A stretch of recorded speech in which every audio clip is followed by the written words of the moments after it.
Once a gal was dreamy, Dobie. Once a gal was creamy, Dobie. Once a gal to call his own. Is she blonde? Is she tall? Is she dark? Is she small? Is she any kind of dreamboat at all? No matter, he's hers and hers alone. Dobie.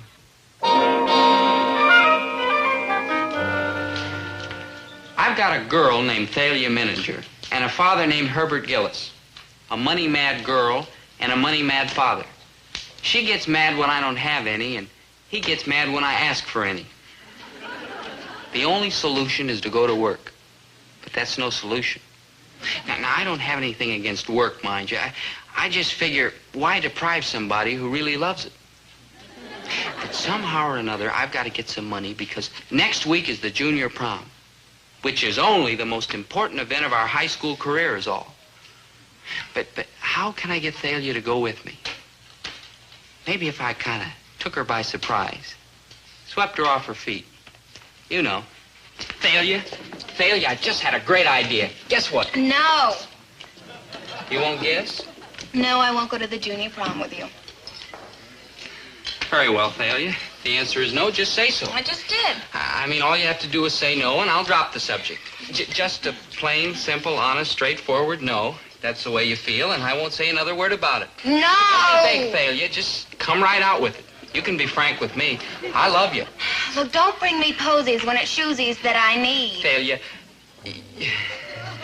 Huh? What's that mean? Love doesn't butter any parsnips. Oh. What's that mean? It means that it's very nice that you love me, and I'm very appreciative, but do you have the money to take me to the junior prom? Well, yeah, sure. Of course. Practically. I know you, Dobie. I want facts, no shilly-shallying. Thalia, my heart, my love. I'm sure I can get the money. Oh, sure. You were sure last year when we went to the sophomore prom, and we didn't even get there. We did, too, get there. Not inside. Now, look, I am not dancing on the sidewalks this year. I'm going inside, which means tickets, which means money. And where is it all coming from? Would you like me to go outside and earn it? Of course I wouldn't like it. I'd hate it. What'd you have in mind? You would like it. You'd like it fine. I wouldn't. Yes. It's just that, well, maybe I'm strong enough to rise above my natural feelings. Oh, you are absolutely, definitely psychotic. Yeah, you're psychotic about money. Oh, I am not. I keep telling you that I don't care about money. It's my family. My father is 60 years old and has a kidney condition. My mother isn't getting any No, she isn't. My sister's married just a loafer who lives at home and eats his own weight every day. Shows every sign of becoming a public shark. I know.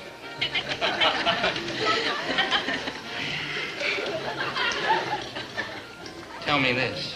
Have you already got a date for the junior prom? Well, no.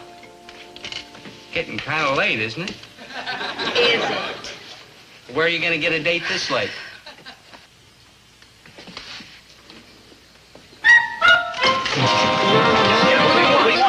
Wouldn't you care to take me to the junior prom? Whoa, yeah, okay. What do you mean? I was here first. You met me, huh, Thalia, huh? I'll break my date to take you. That's more than these guys are offering. I'll hitchhike to Macon Falls and borrow my uncle's convertible. I'll saw the top off my dad's sedan. Have me, Thalia, me, huh? Well, I'll let you know. Bye.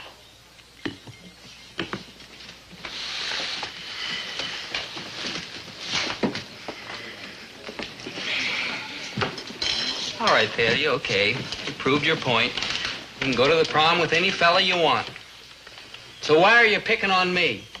I'll tell you why, Thalia Mininger. Because deep down in that greedy, grubby little heart of yours, you've got a soft spot for me. Oh, I guess so, but I'm trying to kick it. Yeah, and you're making it, too.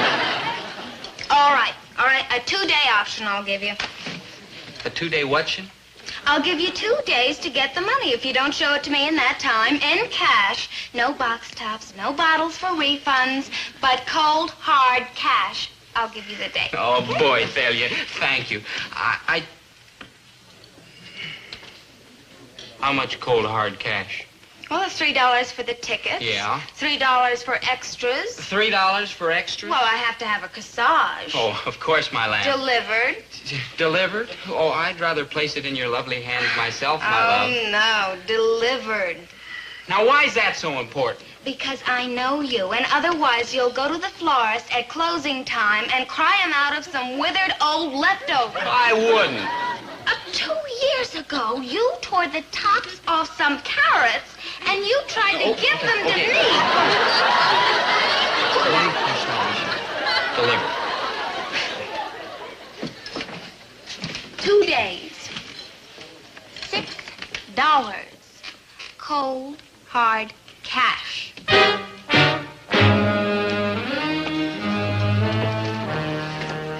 don't know how cold they'll be, but they're sure gonna be hard.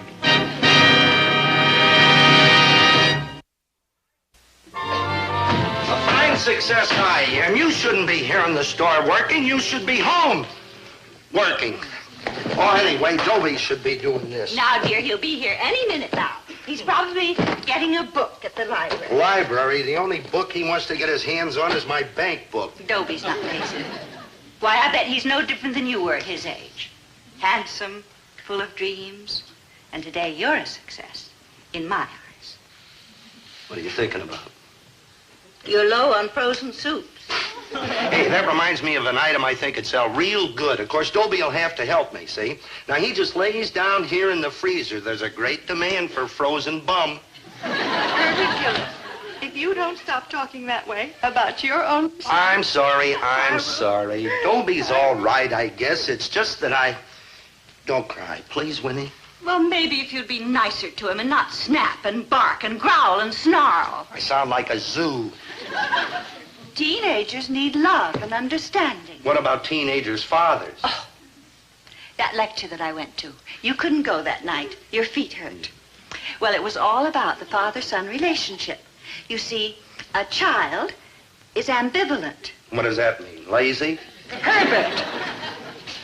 It means... Well, I don't know exactly. But the man said that it was very important, and it's up to the father to overcome it. Oh, Please, Herbert. You're right, Winnie. I have been thinking about the store too much. I've been kind of blind. I guess I've had leftover vegetables in my eyes. Honest, I'll try. Oh, thank you, dear. Do you feel a little numb? It's this freezer, and I got thin pants on. Hey,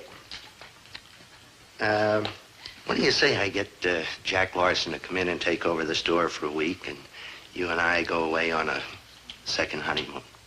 How's about it, cuticle? Don't look at me like that. Like what? Like what? Like the beautiful tiger.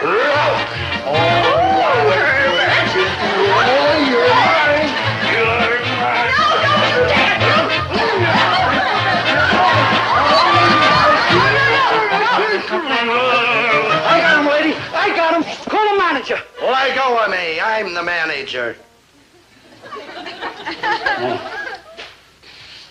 She. You must be nuts making passes at the customer. He's my husband. Oh, I'm sorry. Go right ahead.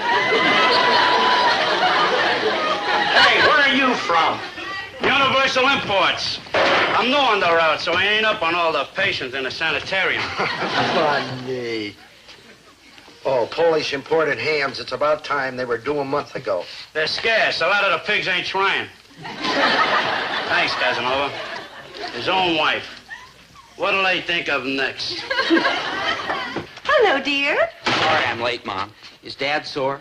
Oh, of course not. He realizes it must have been important business. What's her name? Thalia. Oh, she's the end, Mom. Fine. Your father's in the back. Mom, how can I get $6 fast? Fast? The junior prom. If I could take Thalia, I'd be set with her for life. $6? Maybe your father... Oh, no, he'd kill me if I asked him. I just asked Thalia. For $6? Oh, no, to go with me to the prom. She said it'd be unfair for her to say yes until I could show her I had the money. Why does she have to see the money? Well, because if she says yes to me and I wash out, she's stranded. Oh. She sounds very practical. Oh, she is. She is. She even made suggestions how I could earn some money. Babysit for her aunt, wash her uncle's car, and she's giving me a week's option before she definitely decides to go with someone else. Boy, she's full of faith. I never owned $6. Maybe your father will help you. Surely you jest. Wait here. Here? Dobie's here. I'll go like the cash register. Remember your promise. Love, understanding, companionship. Please? Okay, Winnie, I'll do my best.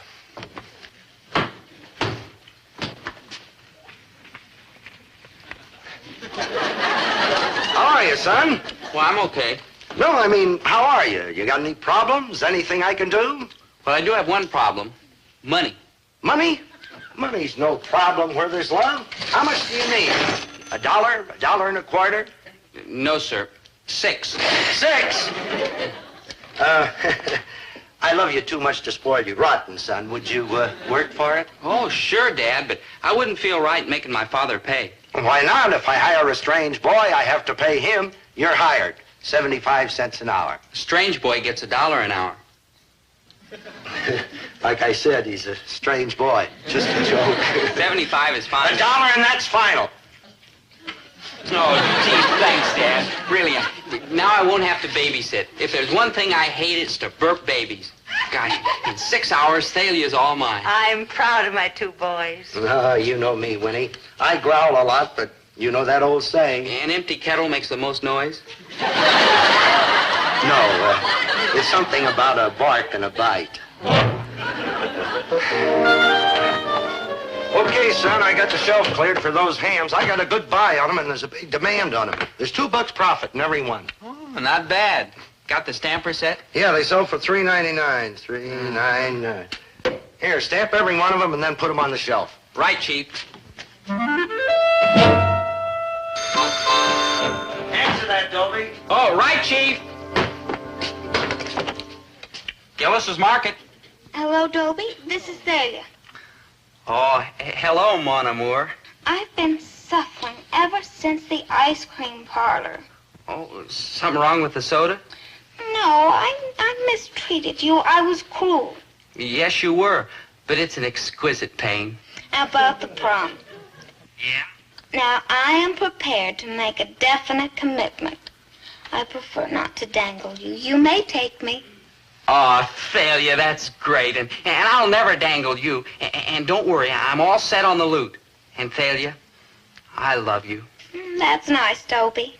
Can I see you tomorrow? Well, gee, I don't know. I was going out to my grandfather's house tomorrow. Well, I'll pick you up there. Where is it? Pick me up in what? My father's truck. It's not bad if you just like transportation. Okay. What's the address? It's out the freeway to Grebelville, 110 Winnipesaukee Avenue. Got it? I better write it down, dearest. Oh, hold on. What was it again? 110. Jeepers, what are you thinking of? I dare not say. This phone may be tapped. 110. Uh-huh.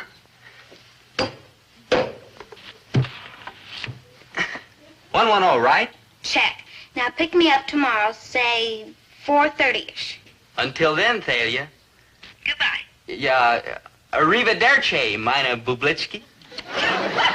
Yeah.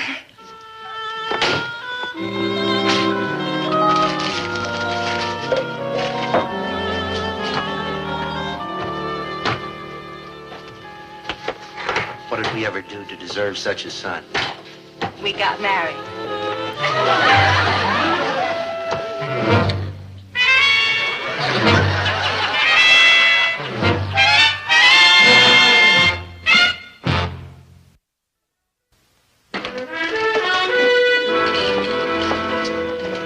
Are those imported hams? Yes, Thalia. Why, they're cheap.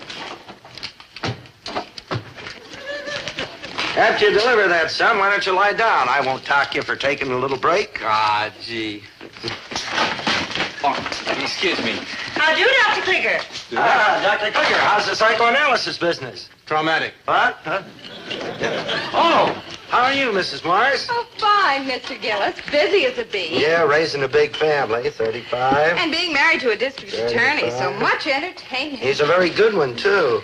The newspapers are 27. calling him hard as nails, Morris. That's what we need. 110. 110. 110. Oh. Oh. He's starting a campaign to protect the housewife Mrs. Morris, against dishonest merchants. why don't you just take one of these? Try it. Oh, I know the brand, Mr. Gillis. It's delicious.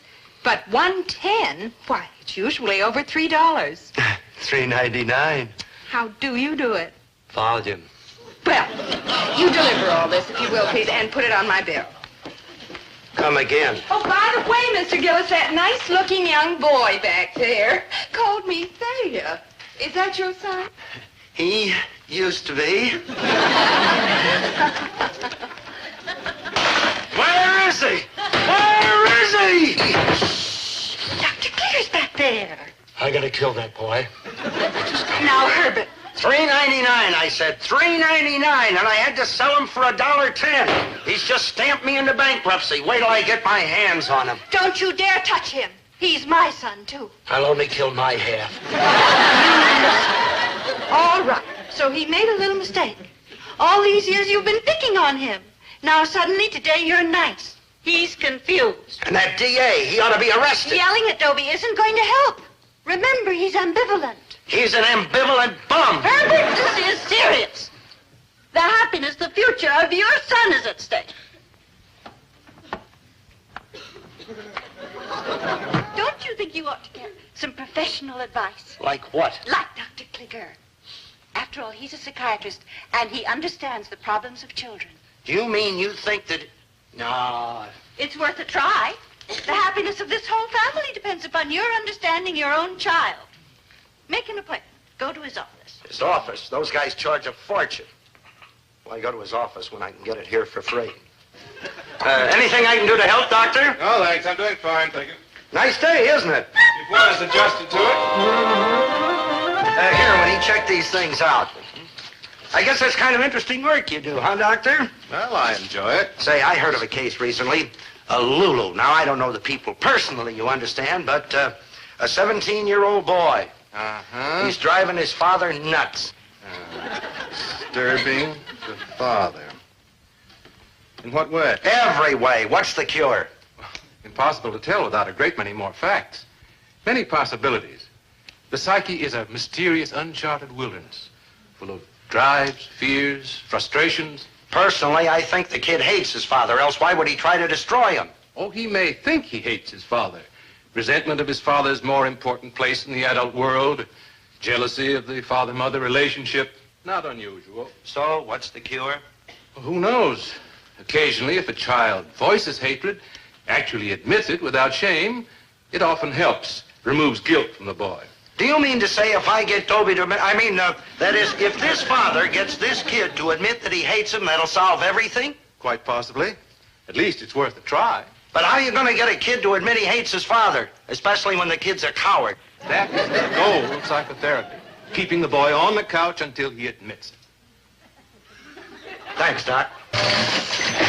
That'll be $20.75, Doctor. Here's the 75 cents. That makes us even. Huh? My fee for professional consultation is $20. Professional concert? We were just gabbing. That's my business, gabbing.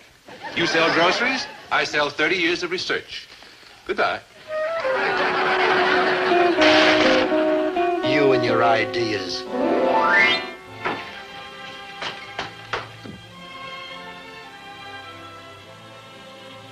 Evening, Hitch.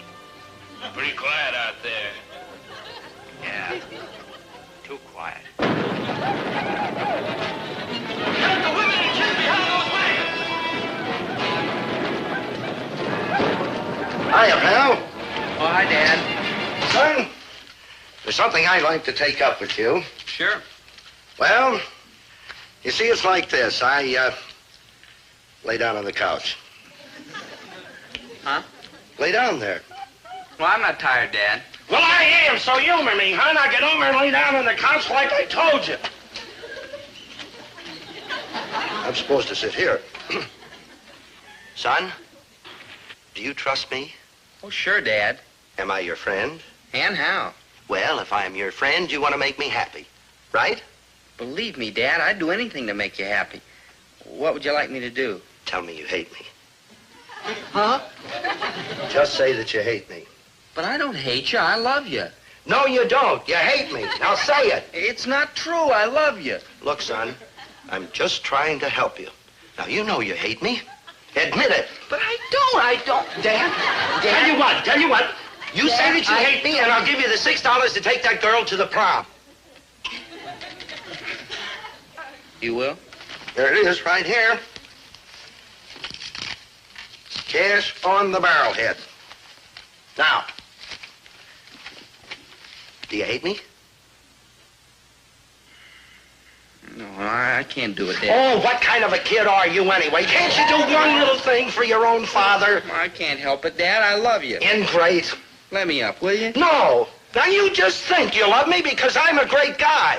You're confused. Now, you say that you hate me, or we're through. Finished. Okay, Dad, I hate you. Honest? You swear? I hate you. I swear. Now you're talking. Now can I go? Oh, sure, son. And thanks, son. He hates me. He hates me. He hates me? He hates me.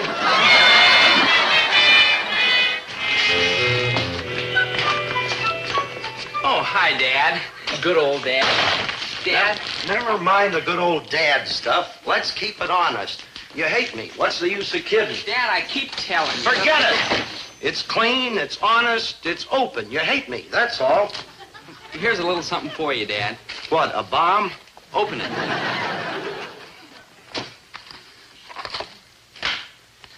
What's this for?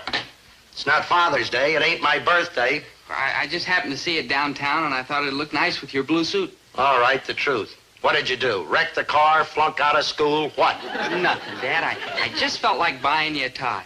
Where'd you get the money? Out of the cash register, huh? How much did you take? 10, 20, 50? Out with it. Oh, what's the use? Oh, I'm wise to your tricks, mister. You gotta get up pretty early in the morning to put one over on Herbert T. Gillis. Mr. Gillis, Oh, hello, Thalia. why don't you look at the big picture? What big picture? I just can't understand why you didn't give Dobie $6 to take me to the junior prom. But I did give him $6. No, you didn't, or else why would he break his date with me? Well, he loves me more than life itself, as indeed he should. Look at the big picture. The big picture. What's the future of a boy like Dobie? On his own, I mean. Black. Exactly. But if he had a girl like me with expensive taste, why then he'd have to make a success, wouldn't he? Well... You show me a financial tycoon, and I'll show you right behind him a girl like Thalia Menninger. But- Girls like me, we are the movers and the shakers. Why, we take men and we open up their vistas. We broaden their horizons. Now, miss... We just do everything. We make things happen. Dobie is the clay, and I am the sculptor. I'm not sure I understand you. In fact, I know I don't. I know you don't, too. $6 measly standing between your son and this face and these hands. Oh! Oh, penny wise and pound foolish. Oh, misguided man. But I tell you, I did give him this $6. I'm gonna kill that kid. I'll strangle him with his own necktie. Ooh, ooh, ooh. Winnie! Winnie! He loves me! Dobie loves me!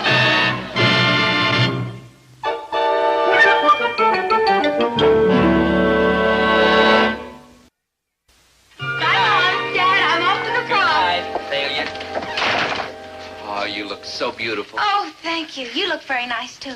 I love that tie. It's my father's. He let me wear it. It's very nice. Here's your corsage. Oh, I've already got one. From who? Your father sent it to me. Oh. You know, he's not such a bad guy. For a father, I mean. Come, madame. Your carriage awaits.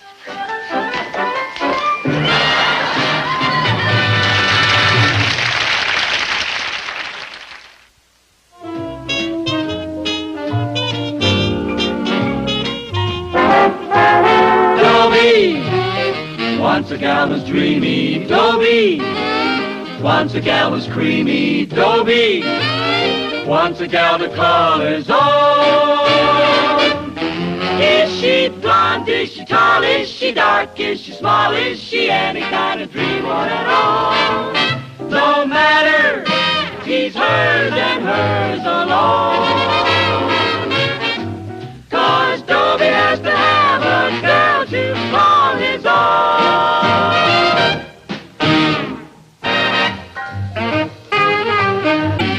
Once a gal was dreamy, Dobie. Once a gal was creamy, Dobie. Once a gal to call his own. Is she blonde? Is she tall? Is she dark? Is she small? Is she any kind of dreamboat at all? No matter, she's hers and hers alone. Dobie.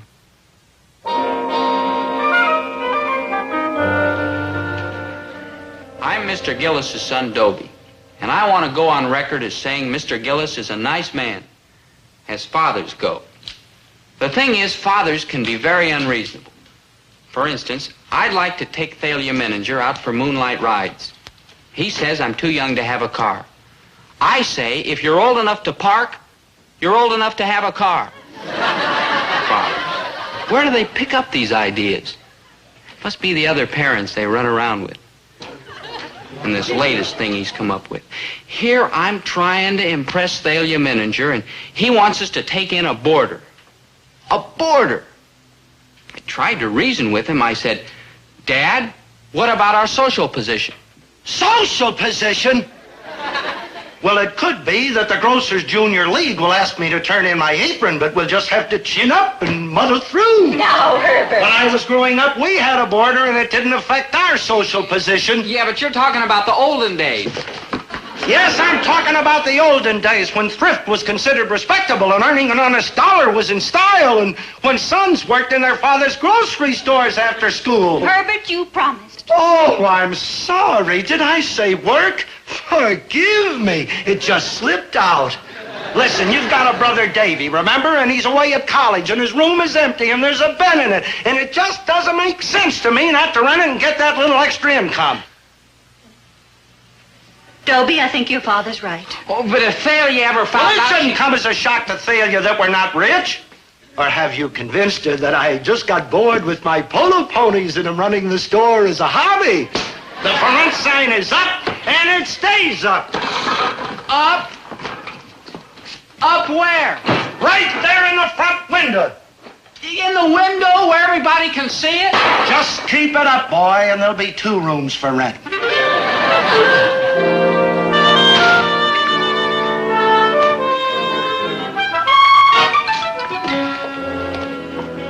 Hi, Dobie. Hi, Thalia.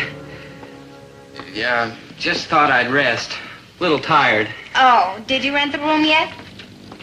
Huh? Did you rent the room? How'd you know? I saw the sign, silly. I walked past it a little while ago. Oh, well, let me explain. I think You it's see, a wonderful when idea.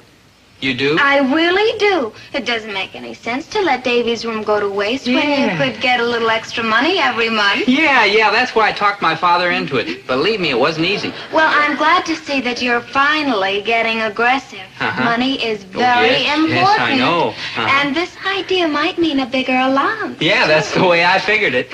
Then will you be my steady girl?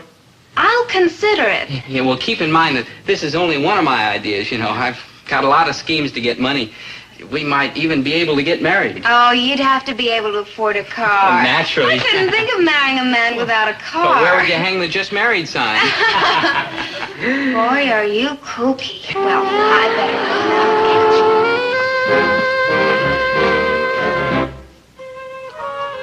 Yeah, excuse me, are you interested in the room?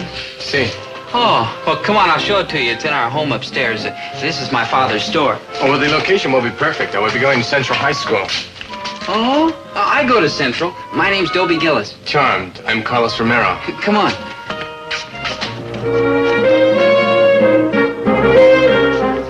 Take your grubby little hands off the sign. We're renting that room. We already did. Dad, meet our new boarder, Carlos Romero. Carlos, this is my father. I'm much honored, senor. I was looking at the sign and your son took me up and showed me the room. I find it mucho satisfactory. Oh, well, fine. We're asking $10 a week. $10? That's most reasonable. Say, by the way, are you going to be, if you and your mother will pardon the expression, working around here? No, senor. I'll be going to Central High School. Your son tells me he studies there, too. Well, he goes there. Oh, Mother, I'd like you to meet our new boarder, Carlos Romero. Carlos, this is my mother. I much pleasure, senora. How do you do?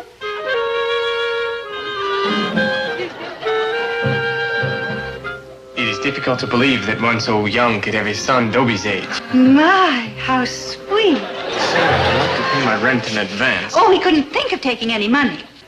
You know, Carlos is from Buenos Aires, and his father's a general. A general? Generalissimo Sebastian Romero. Yeah, that's it. Yeah, he's here as a military observer for those maneuvers they're having out at the Army base. Well, it's an honor to have you staying with us. The honor is mine.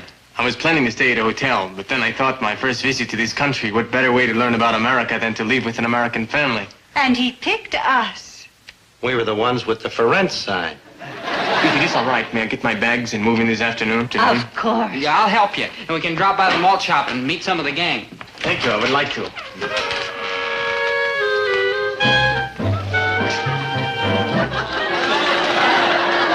Hasta la vista, and I'm sure my stay will be pleasant. See you later.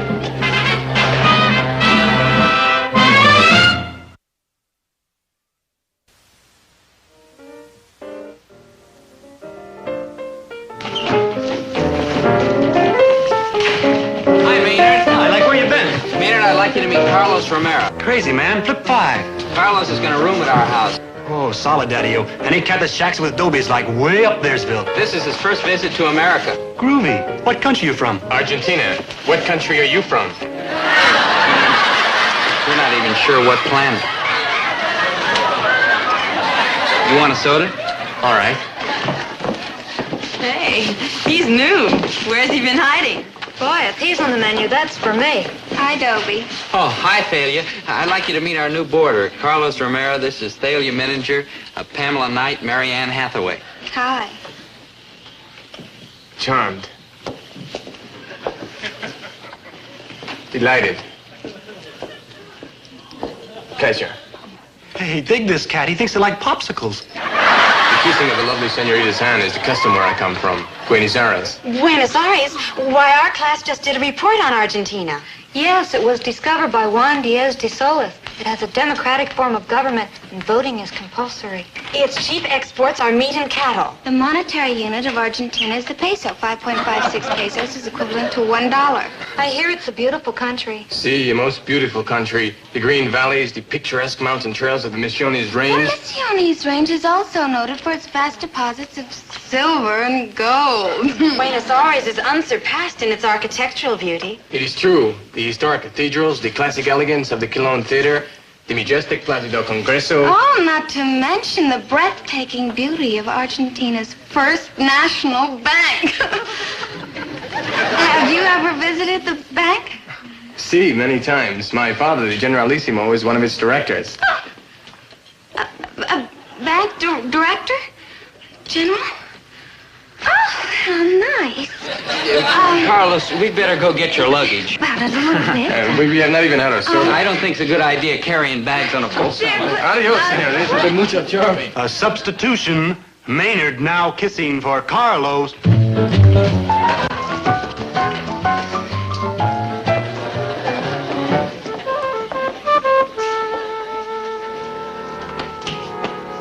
I'm all finished.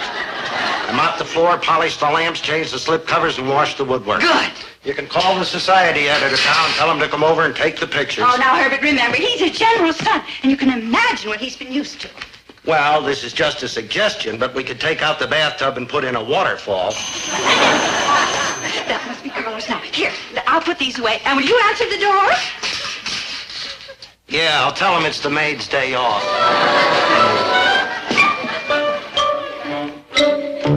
Simpson Rug Company. You made a mistake. We didn't order any grub. Look, will you sign here, please? I ordered it. It's for Carlos' room. Thank you, lady. It's a fine thing. You get me to mop the floor and then buy a rug to hide it. How much did it cost? $48. It goes back. You know perfectly well that we've been talking about buying a rug for Davy's room. But Davy's away at college. Yes, but his room is still here. Oh, that must be them. $48. Hello, Dobie. Hi, Mom. And Carlos, welcome to your new home. Gracias. I'll help you put your things away. That is most kind of you. Hi, Carlos. Herbert, will you get that, please? $48. Green and Blackstones. Wait! You got the wrong address. Herbert Gillis? We moved. Those must be the new drapes. New drapes. Listen, Winnie, you can't. Now listen,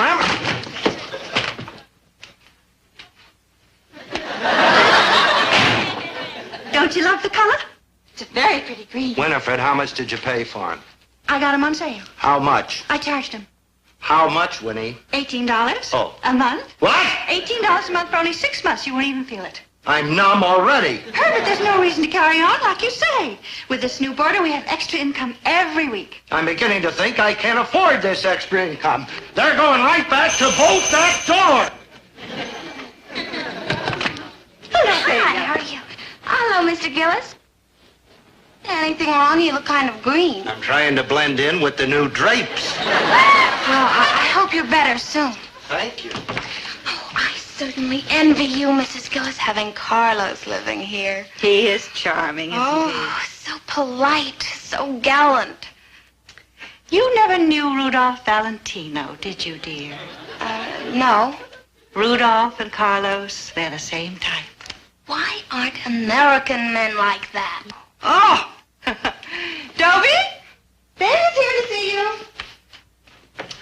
Oh, hi, Thalia. Hi, Dobie. Buenos dias, Carlos. A pleasure seeing you again, Thalia. Yeah, sure, a big surprise having you drop in on me like this, Thalia. It's always nice to see you. Uh-huh. Dobie. Oh, there was something I wanted to ask excuse me. you. Oh? Oh, Carlos. Oh, what have you got there? Oh, some pictures I was showing Dobie there Yeah, of my what father. was it you wanted to ask me, Thalia? Oh, I'd love to see them there. Thalia, course. what was it you wanted to ask me? My, is he handsome. You look just like him. Same features, a chin, a nose, and eyes. I have my father's eyes, and he has 20/20 vision. Here's one of my father in his uniform. Oh, look at all those medals. Are they real gold? See. Would you like to see a picture of my father in his uniform?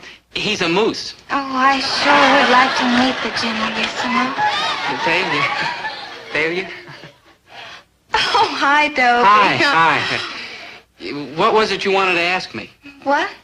Ask me, you came here. Oh, yes, about tonight. Yeah. Would you like it if we went out? Oh, I sure We would. could make it a foursome and show Carlos Yeah, around say that's a town good little bit. idea. Say, I wonder who we ought to get. Pamela, Marianne? Well, you can bring anyone you like. I'm sure it'll be all right with us.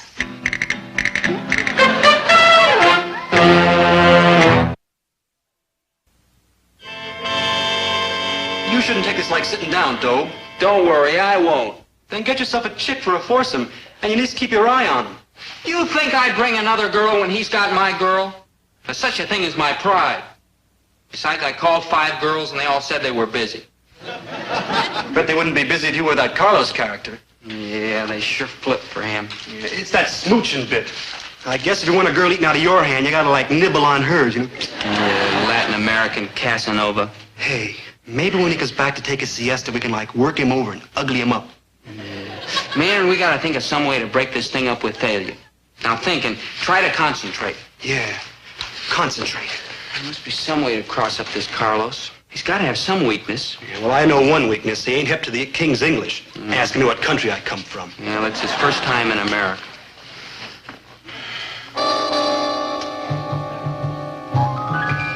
Wait a minute. English.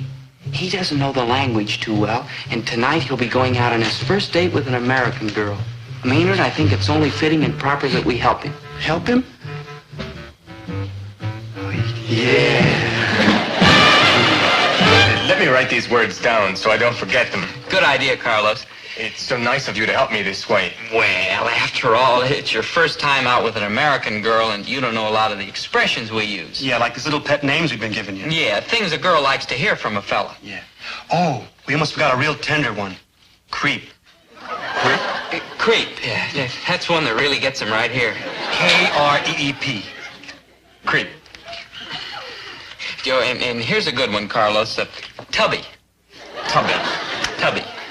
Hey, Dobie, remember how that girl went for you when you're in the canoe out in the moonlight and you called her Jughead? Uh-huh. Yeah. Jughead, yeah. You know, wine comes in a jug. Yeah, like rare wine. And when you say that to a girl, it means... It means, to you, she's intoxicating. Jughead. And if you say, you're strictly for the birds. Oh, that's like a real compliment. Uh-huh, yeah.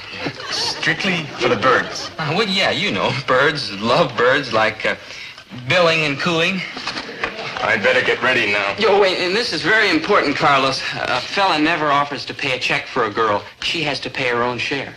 Oh, that is very strange. Well, yeah, if you pay for a girl, what are people going to think? Carlos, you know. Isn't cricket. Oh, well, I have to meet Day at the mall shop. But with all this help you have given me, like you say, I should flip her.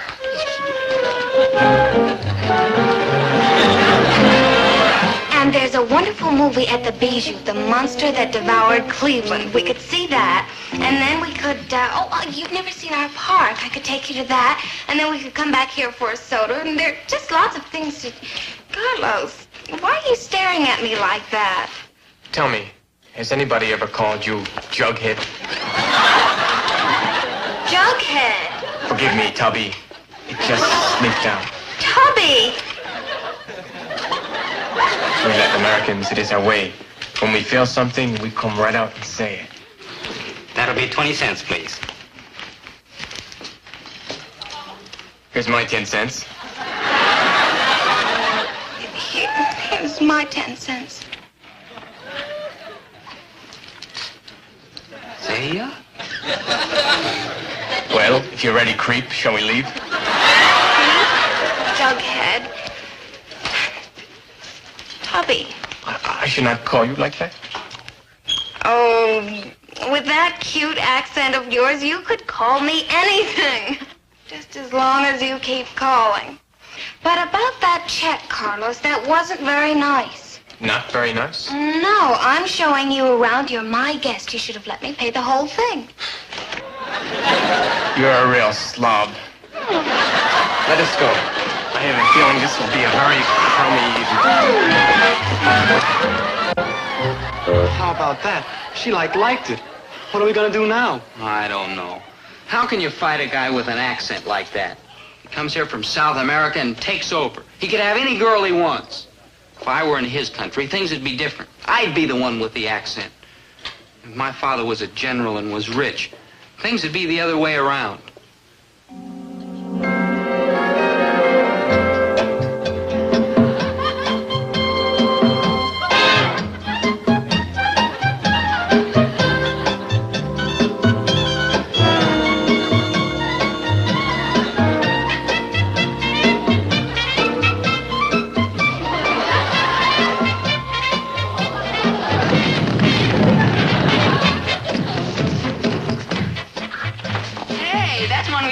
He's new around here. See, he looks like Americano muchacho. Oh, what a muchacho. Cha-cha-cha. Buenas noches, senoritas. Buenas noches, Carlos. I would like you to meet my new boarder, Dobie Gillis. Dobie, this is Marianita, Pamelita, and Feliaita.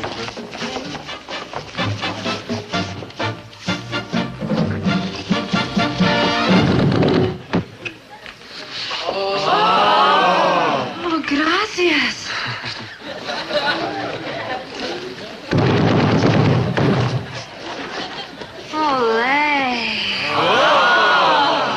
It's the custom where I come from. I'm from the United States.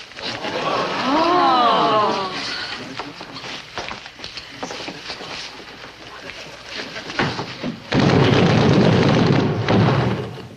Olé!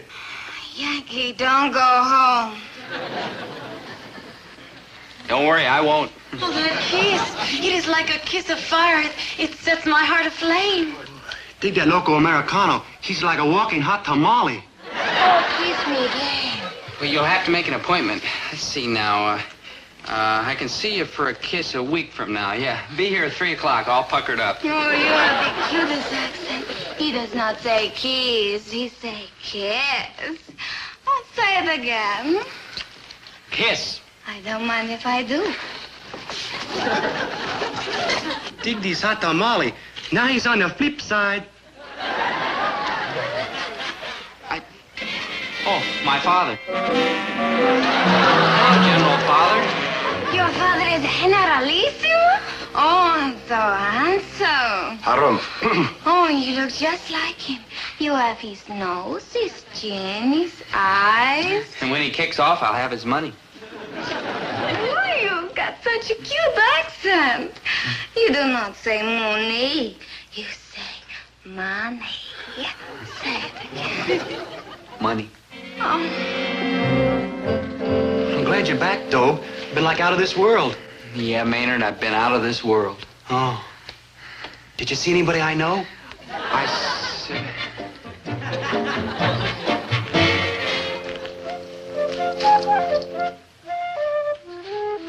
Son, is this where you come to think things out when something bugs you? Yeah, Dad. Mind if I join you? No, go right ahead. $48 for a new rug, $108 for drapes. Now she wants to wallpaper his room. Says that new wallpaper will make the room look larger. Personally, it'd look a lot larger to me without him in it. As if this spending spree wasn't enough, now she's on an etiquette kick. Carlos gets up when she comes into a room. I gotta get up when she comes into a room. Carlos wears a coat and tie to dinner. I gotta wear a coat and tie to dinner. Everything's getting so fancy. Next thing, she'll want me to starch my apron. No doubt about it, son, our good neighbor from the south has got to go. South. Well, there's nothing we can do, Dad, especially with the way Mom feels about him. You're right. And this afternoon, he's bringing his father over. Once the Generalissimo starts kissing your mother's hand, you'll never get rid of Carlos, and I'll never get rid of the Generalissimo.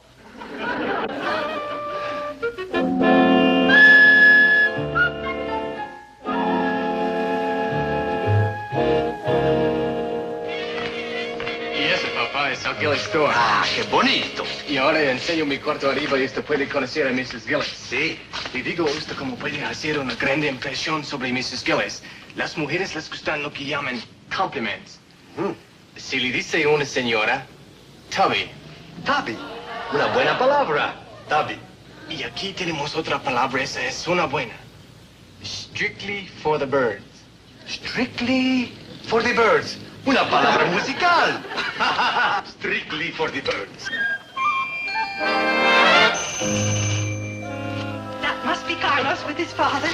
Oh, I hope he approves of our home.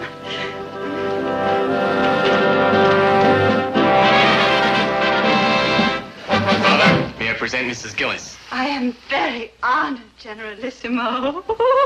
And this is Dobie Gillis. How do you do?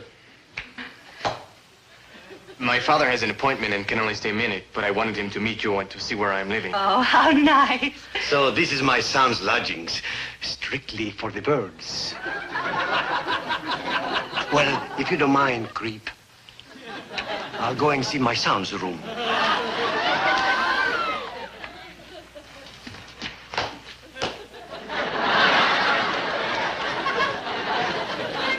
Did you hear what he called me? Yeah, Mommy. Called you a creep. Creep? And did you hear what he said about our house? Yeah, he thinks it's strictly for the birds. Well, I've seen my son's room. Crummy. The whole house is crummy. And you are very crummy. Well, I must be going. Adios, jerk. Adios. Goodbye, blubber.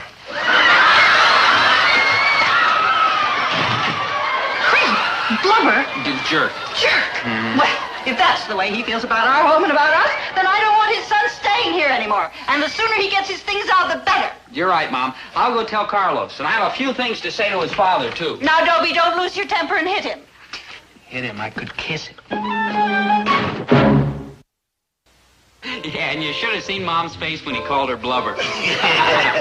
What did you tell Carlos and his father? Well, I just told him Davy was coming back from college and we needed the room.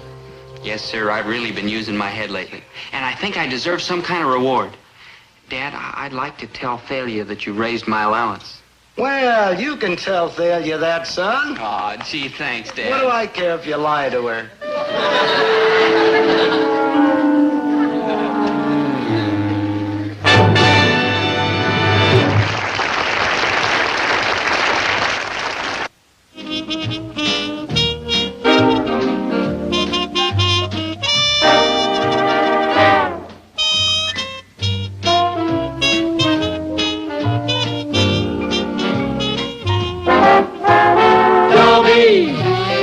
Once a gal was dreamy, Dobie. Once a gal was creamy, Dobie. Once a gal to call his own. Is she blonde? Is she tall? Is she dark? Is she small? Is she any kind of dream or at all? No matter, he's hers and hers alone. 'Cause Dobie has to have a girl to call his own. Once a gal was dreamy, Dobie. Once a gal was creamy, Dobie. Once a gal to call his own. Is she blonde? Is she tall? Is she dark? Is she small? Is she any kind of dreamboat at all? No matter, he's hers and hers alone. Dobie. Boy, I don't get it. There's one word that can make me the happiest. Thalia, which stands for Thalia Miniger, the most beautiful, desirable, lovely, intelligent girl in the whole world. Just one word, Thalia. And the sun shines and the birds sing, and I feel like laughing at just nothing at all. Thalia. You see? As I was saying, I don't get it. Because there's also one word that can make me the unhappiest. The same word. Thalia. The most hard-hearted, greedy, grasping, selfish, conniving girl in the world. I hear that word, Thalia, and if I weren't a man, I'd weep. But I am a man. I can't weep. All I can do is go home, throw myself in the bed, and beat the pillow until my fists are red. I love Thalia because she makes me so happy. I hate Thalia because she makes me so miserable. I'm the most happy, miserable man you ever saw. Thalia, you don't mind if I put one of my posters here, do you? Oh, you might as well. You've got them up every place else. Yes, 500 of them. The money means nothing, you know. The trouble with you, Milton, is that you have no confidence. Thalia, I hate false modesty. How can I lose the election? I'm handsome, cultured, debonair, attractive, manly. There's nobody running against me. Nobody? Of course not. Who would be so foolish? Well, why are you campaigning so hard, then? Why all these pictures? Because, Thalia, I'm in politics seriously. I owe it to my class. The junior class? The ruling class. Let's not mince words. There's no use trying to conceal it, am a member of the aristocracy. This, my dear, is not all beer and skittles. We aristocrats have our responsibilities, too. We must forget our pleasures and enter into politics. Otherwise, the country will be run by slimy opportunists who only enter politics to enrich themselves. So there's money in politics, huh? And I'm going to go a long way, Thalia. This junior class presidency is a mere beginning. Finger exercise, so to speak. I'm going onward and upward. You're going nowhere, Milton. I beg your pardon. You cannot win the election. And why, pray not? I'm handsome, cultured, debonair. You're attractive, manly. Exactly. That's my point. You're perfect. Oh, I wouldn't say that. However, you may be right. Yes, you're perfect. Too perfect. And people don't vote for perfect people. Oh?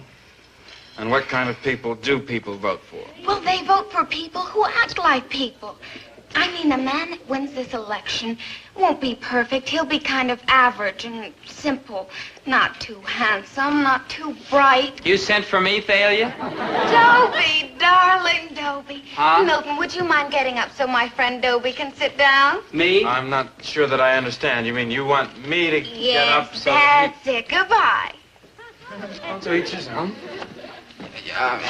Maybe I shouldn't look a gift horse in the mouth, but why are you so happy to see Dobie, me? I have the most wonderful news for you. Oh, you'll go steady with me. Now, oh, pay close failure. attention. You, Dobie Gillis, are going to run for the president of the junior class. Against him? Oh, you gotta be kidding. I'm perfectly serious.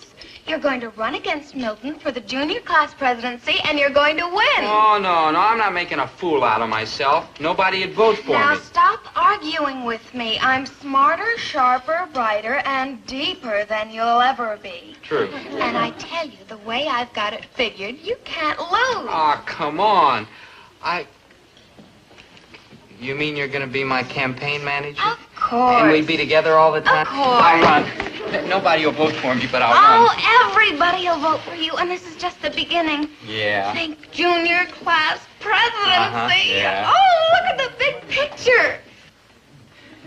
I just did, and that's why I'm not gonna win. Oh, you'll win. You know why? I swear I don't. Because you're a man of the people, and that's what people vote for, people. They do? And just think, a few years from now, city council. Me? And then mayor. Me? And then governor. Me. And then senator. Oh. And then I do solemnly swear to uphold and defend the Constitution of the United States of America.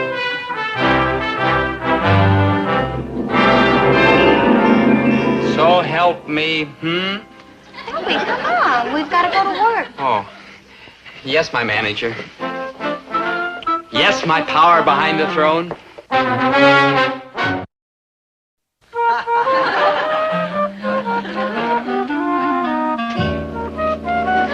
Hey, Dobe, do you like the sign, huh? I did it myself. Do you like it, Dobe? Do you like it? Oh, you've been a splendid campaign worker, Maynard. Splendid. Yeah, I did the sign nice, huh? Yeah, I appreciate that. And in years to come, I won't forget people who helped me when I was beginning my long climb to the top. Do you like the sign, Dobe? I did it. I like the sign, Maynard, and I'll never forget it. Never. Not even when I'm in the highest office. The highest office? You in trouble with the principal? No, Maynard, I mean the White House. Like, wow. The door will always be open to you, Maynard. Perhaps you'd like an ambassadorship. Crazy, man. Me going all them big brawls with them cats wearing red ribbons across their chests. Medals, yeah. Uh-huh. Howdy do, Duke. Howdy do, Duchess. Duchess, Maynard. Howdy do, Duchess. Howdy do, Dutch. Good morning, Clap. Jumping, galloping Poles. Far be it from me to interfere with the processes of democracy, but will whoever perpetrated that banner... I did it, Mr. Pomfret. Yeah, I made it all by myself. Well, then take it off all by yourself.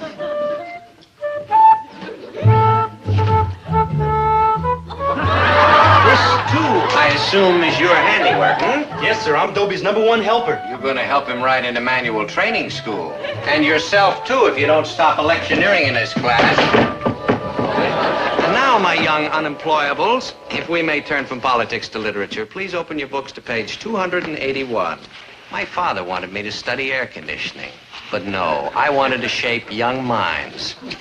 Well, we live in hope. Perhaps someday I'll find a young mind. But enough of that. It's culture time. Milton Armitage, are you awake? Yes, sir.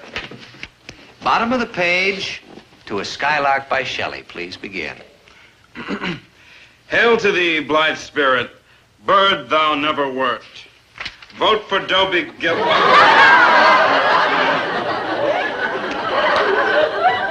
Any ambassadorship you want, Maynard. England, France, you name it. Some more of your strategy? Oh, it was nothing. I could send you to the principal. No, he already got his. Maynard, I'm moved and touched by your ingenuity. In fact, I'm a little ill. Now, there will be no more campaigning for Dobie Gillis the rest of this hour. None. You understand? Yes, sir. Now, Herbert, don't carry on so. You know how much this election means to Dobie. care. I don't like being called fellow citizen at the breakfast table, and if I don't like it once, I don't like it 6 times. Ah, fellow citizen. Listen, you little ward healer. Mom. The romance of democracy, stories of our great presidents. Well, dear, you are taking this election seriously, aren't you? Well, after all, Mom, us presidents should know about each other. Well, aren't you a little confused, dear? You're running for president of the junior class, not of the United States. Oh, sure, Mom. I know that's a long way off. 6 or 7 years, maybe. Oh, at least. Yeah, I mean, first I've got to be councilman, governor, mayor, and all like that, you know. And then I take it president? And I want you to know that I'm not forgetting the humble people who gave me my start. I mean, if you want to be ambassador to somewhere, anywhere at all, just say the word. Except England. I promised that to Maynard. Let me understand this. You are going to be president of the United States, and Maynard is going to be your ambassador to England? Yes. Who's your Secretary of State, Fabian? You've got a sense of humor, Dad. I like that. Now, if you want an ambassador... What I want is to see you put on an apron and go to work in this store. Lincoln worked in a store. Grant worked in a store. Garfield worked in a store. So why can't you work in a store? Well, I'd love to, Dad, but I've got a little campaigning to do. So long, fellow citizens. Dad, think about that ambassadorship. There's a bunch of countries in my geography book upstairs. Pick one you like. I gotta kill that boy. I just gotta. Now, have you got it all straight? Yeah, I've got it. I come into Charlie Wong's ice cream parlor and I make a simple homespun man of the people Now, speech. try and look simple and homespun and unspoiled and kind of boyish. Yeah. Oh, you haven't got a cowlick, have No, you? afraid not. Hey, maybe we could, like, cut up a piece of my hair and paste it on Dobie's. Thanks a lot, Now, Maynard, let's but get no going. thanks. Yeah. Oh, remember... I know. Simple homespun man of the people. Have you taken leave of your senses? Gillis is going to beat me. It's a fact, Milton. That man of the people jazz seems to be working. Maybe you ought to try it, Milton. Him, man of the people? No, I guess not. Attention, everybody! Attention, I am here to introduce to you a man of humble origins. A man like Andrew Jackson or Abraham Lincoln or James K. Polk. Who's James K. Polk? Now, it gives me great pleasure to present the next president of the junior class, Dobie Gillis!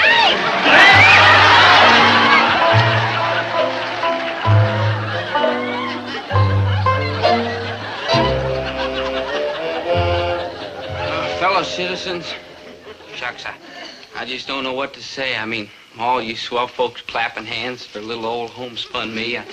I just don't deserve it is all. I mean, being president of the junior class is a great honor. And I can understand how a guy like Milton Armitage would go after the job.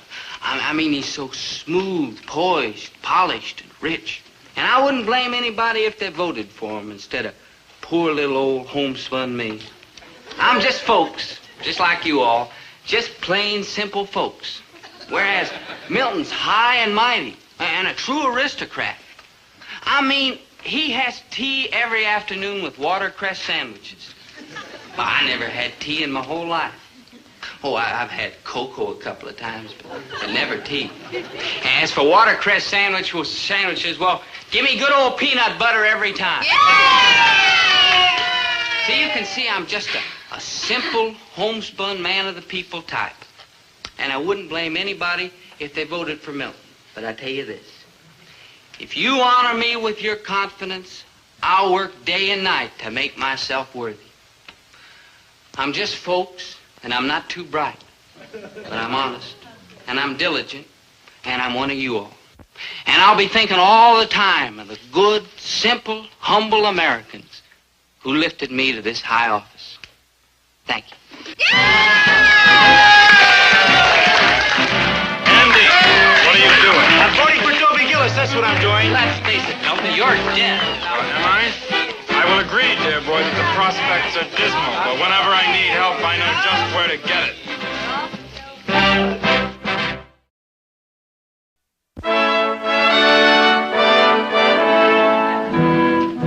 Good old mother, I'm in time for tea. Do we have watercress sandwiches? Oh, but of course, dear. Oh, jolly.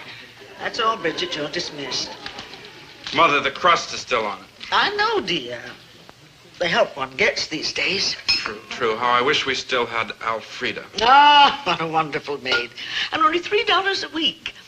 Of course, she did drink 2 bottles of gin every day. Well, what can you do with the servant class? Pour me some tea, Mother. Very strong. I've had a beastly day. You look it. Well, out with it, boy. It's the election at school, Mother. I'm losing it to a grocer's son. You must help me. How? You'll find a way, Mother. You always do. Oh, Milton, you're a nasty boy. You're just like your father. May heaven rest him. Oh, he was a nasty man. So nasty. May heaven rest him. You always helped him. Yes, I did. I was what I believe they call his hatchet man. And you'll help me. Oh, don't I always? I knew I could count on you, Mother. Oh, you are such a nasty boy. Perhaps nastier than he was. Oh, have another watercress sandwich. I believe I will. I'm famished. Nasty.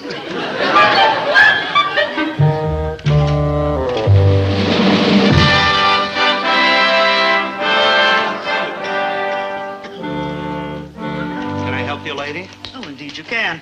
I'm Mrs. Walter Hurlbut Armitage. Not Mrs. Walter Hurlbut Armitage with the big white house on the hill, the 300 acres? All surrounded by a 16-foot brick wall with broken glass embedded in the top. Oh, this is indeed a pleasure. Allow me to introduce myself. I'm Herbert T. Gillis, proprietor. Enchanted. Me too. Say, are you in some kind of trouble? Did your car break down or something? Here, do you want to use the telephone? No, I don't want to use the phone. Oh, well, did you want to use anything at all? Just help yourself. We're simple folk, but clean.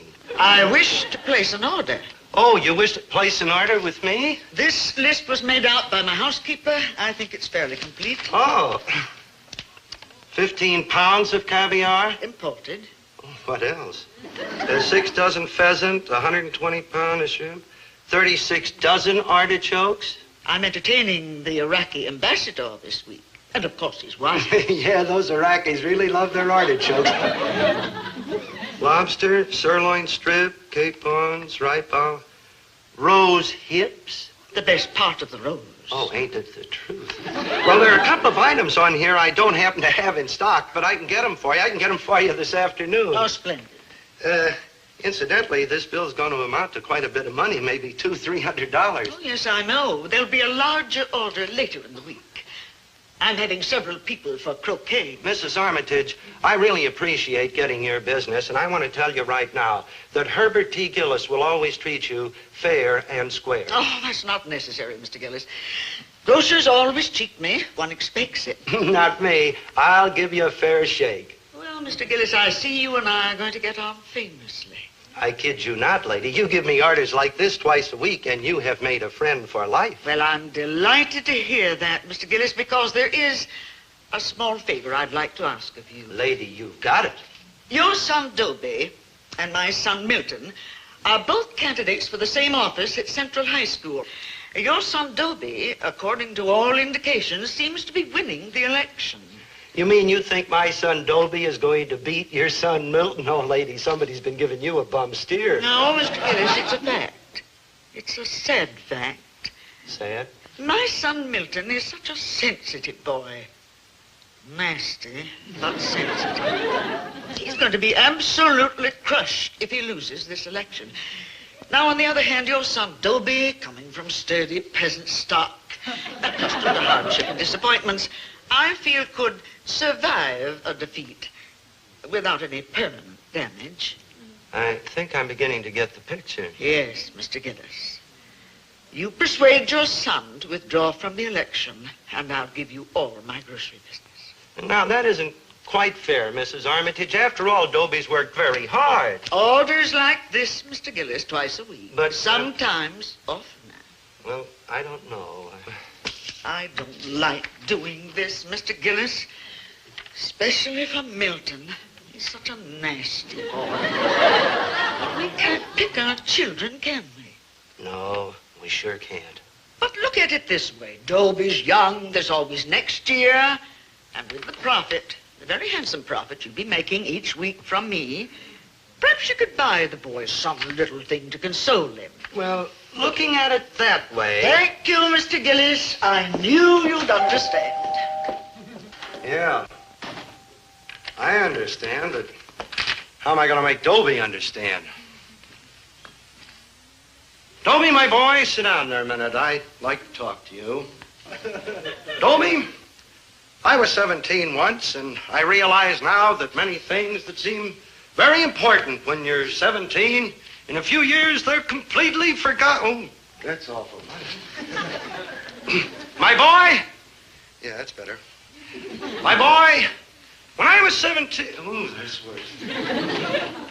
Son, oh, that's, yeah, the manly approach. Stand up, Dobie, stand up. That's it. Son. Say, it's a great day for the great day, isn't it, Dad? Dobie. Well, what you want? I'm in a hurry this morning. Thalia wants me to stand in front of the voting booth. She says I should keep campaigning. My boy. Yes, Dad? Son. Maker of presidents? Now, don't talk like that. I got something to say to you, and you're not making it any easier. Nah, Dad, I know how you must feel. Listen, you don't have to congratulate me right now anyway. Wait till the election's over and I get home this evening. Then you'll have all day to work on your speech. Son. Just say something simple to me. Son. Simple. But remember, someday, it's likely to be printed in a book like this. Son. Maybe I could have Thalia write something appropriate for you to say. Yeah. Shut up! Shut up?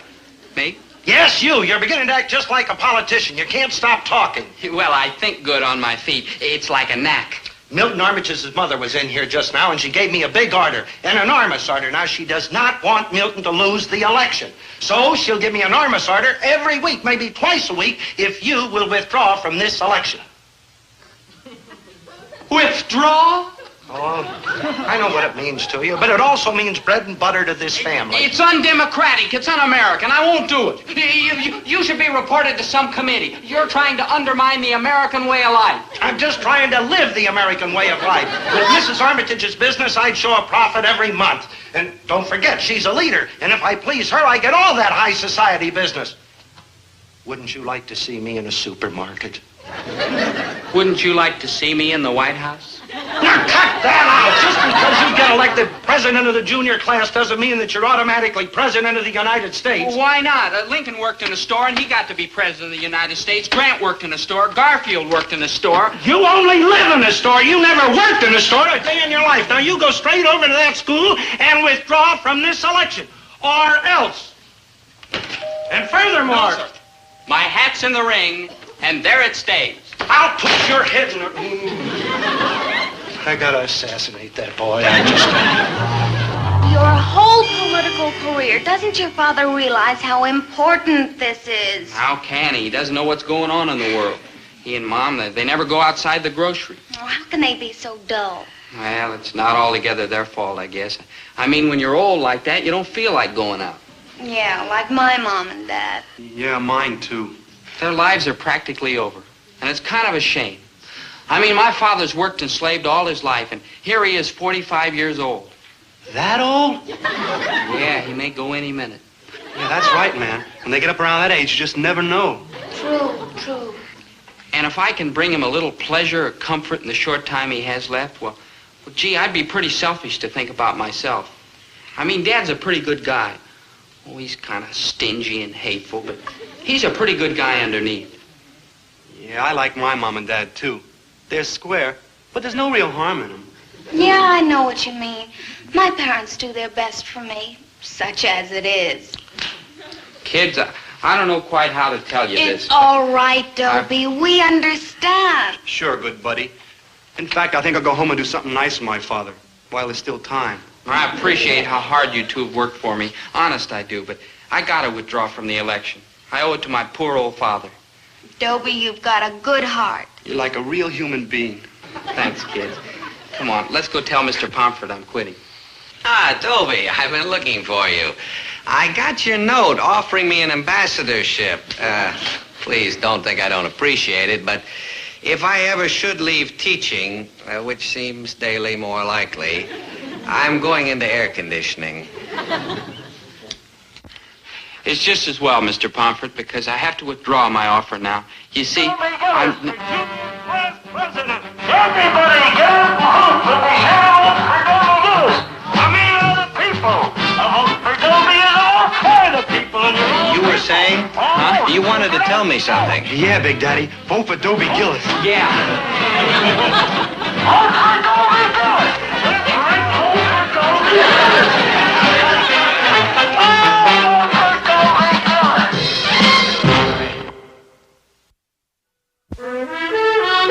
Oh, calm down, Milton. I will not calm down. I will not do anything.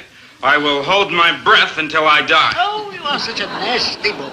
You promised, Mother. You promised me you'd make Gillis withdraw from the election, but you didn't. He won the election, and now look at me. A failure at 17. This may be the very best thing that ever happened to you. Oh, the grocery list. Bridget, I want you to call Gillis Grocery Store and place this order. And from now on, place all our groceries with Gillis. Mother, how could you? I will hear no more, you nasty boy. All right, Mother, but you must give me something very nice, or I'll have another one of my asthma attacks. Very well, I'll give you something very nice. A little red sports car. No. A little blue motorcycle. No? What? A watercress sandwich. Oh, mice and rats. Nasty.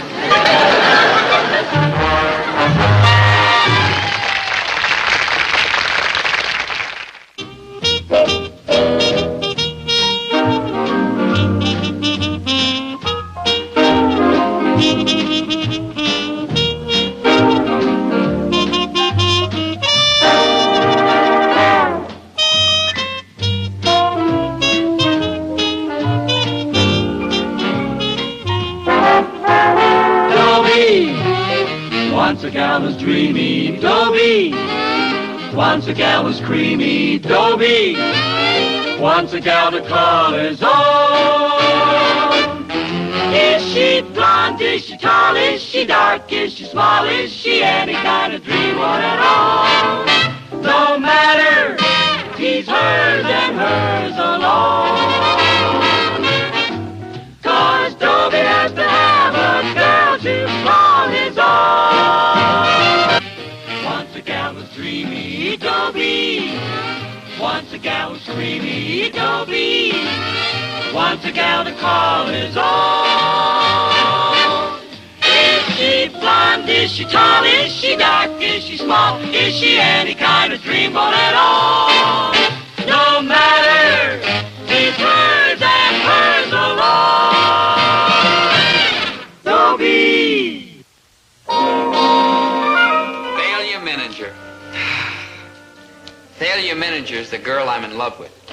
My romance with Thalia is kind of a triangle. I love her and she loves money. It's unbelievable that such a warm, soft girl can't think of anything but cold, hard cash. Don Willoughby, captain of the baseball team. Nope. Butch Glendon, captain of the basketball team. Nope. Milton Armitage, captain of the football team. No. Then take your clammy hands off. Failure. Now, don't sit down. I'm not interested in sitting with anyone who isn't big and strong and magnificently coordinated. But I have other virtues. Like what? Well, I'm humble. You have so much to be humble about. Now listen, Now Thalia. listen to me. Can you pole vault 14 feet? No, or but run I have a mile kind in heart. 4 minutes? And I'm good to my Or mother. pitch a no-hitter? Or run And I 90 can touch my yards for a toes without touchdown? bending my Oh, knees. let's face it, Dobie, you're just not an athlete. I don't get it. Why all this sudden interest in athletics? Why not? Well, it's kind of clean and wholesome, and you're kind of mean and grubby. No offense. Dobie, I've told you 1,000 times. I don't care about money, not for you. me. No, you're only thinking of your family. You got to marry a rich boy because your father is 60 years old and has a Kidney condition. And your mother isn't getting any younger. No. And your sister married a Loafer. loafer. And your brother is unemployable. And it's up to you to save the family from the Poorhouse. poorhouse. Yeah, I Yes, know. that's I know. right. Well, what's this got to do with athletics? I've been reading an article here. Do you know that Ted Williams got $100,000 from the Boston Red Sox last year? Imagine that! Just for playing a couple of hours of baseball every day, Yeah. and he got a nice suntan, too. Oh, yeah, especially in those night And games. Mickey yeah. Mantle got $80,000. Well, he's younger. And do you know what the quarterback of the Chicago Bears got last year? Lumps. Go get smart, mister. There's money in athletics. Big money. Take the second Lewis Schmeling fight. Do you know that Lewis got $260,000 and knocked out Schmeling in 1 minute and 58 seconds of the first round? Yeah, I'll bet you know how much that is a second, 2,271. So you can sneer all you want, but the man that gets me is going to be a big brawny athlete. Yeah. Well, in the meantime, you got to admit that I'm kind of appealing in a puny sort of a way. So how about going with me to the drive-in tonight? The picture's a gasser. The monster who devoured Cleveland. The monster who... Oh, Dobie, you're positively sick-making. Well, we don't have to watch the movie, if you know what I mean. Yeah, I know what you mean, but you don't seem to know what I mean. You and I are through. That's all. What I want is a big, brawny athlete. I know, yeah. Hello, child.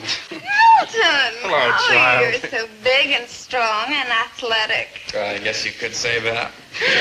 Rich, too. Well, old money. That's the best kind.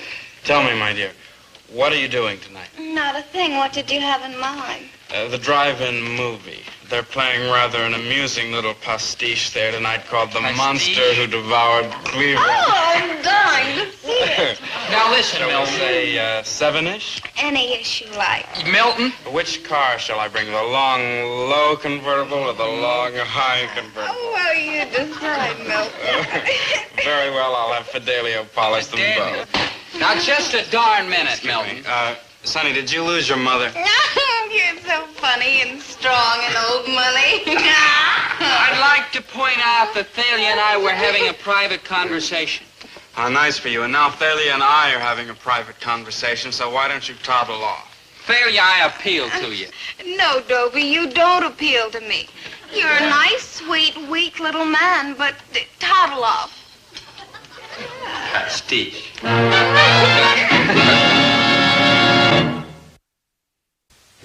S-I-K.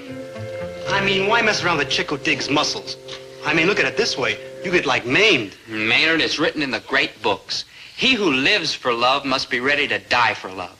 Besides, without Thalia, what is there worth living for? You gone ape? Lots of things. Name one.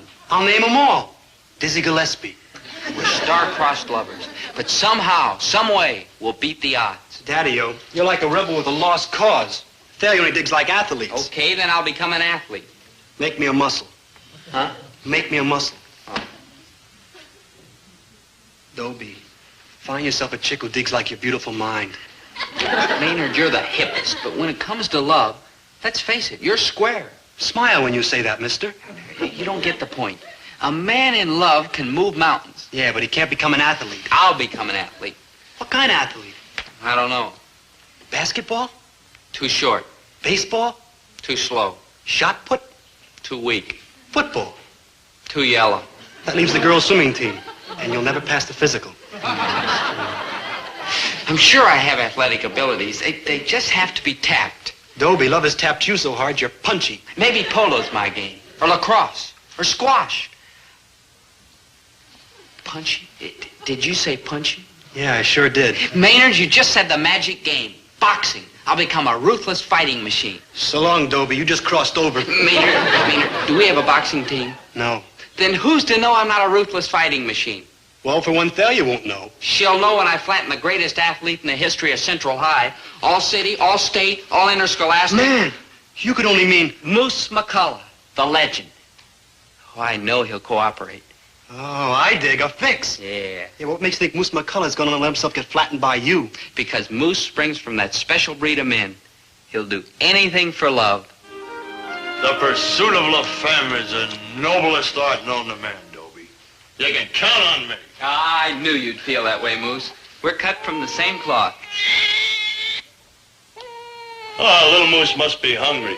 Hand me that bottle, will you? Oh, sure, Moose.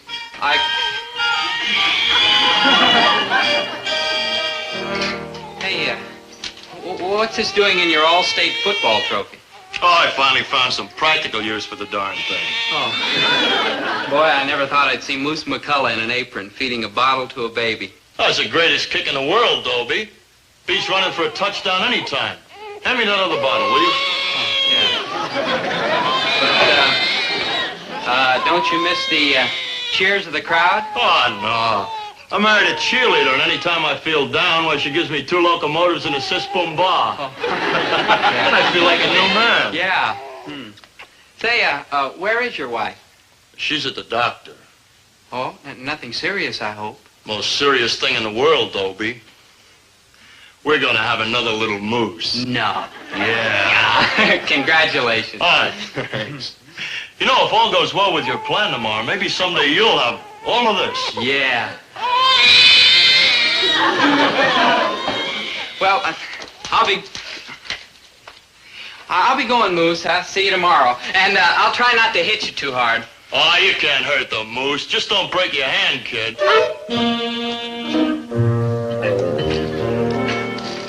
Oh, Dobie, how sweet. I'm just mad about banana split. If only I could be a banana split. Now, Dobie, let's not make things difficult. I may as well tell you, Thalia. When I leave this table, it's all over. Kaput. I'll never bother you again. Dobie. Please, no pity. I know now there can never be anything between us. I'm too insignificant, too ordinary, too commonplace. There's only one thing I can say. Yeah? You're absolutely right.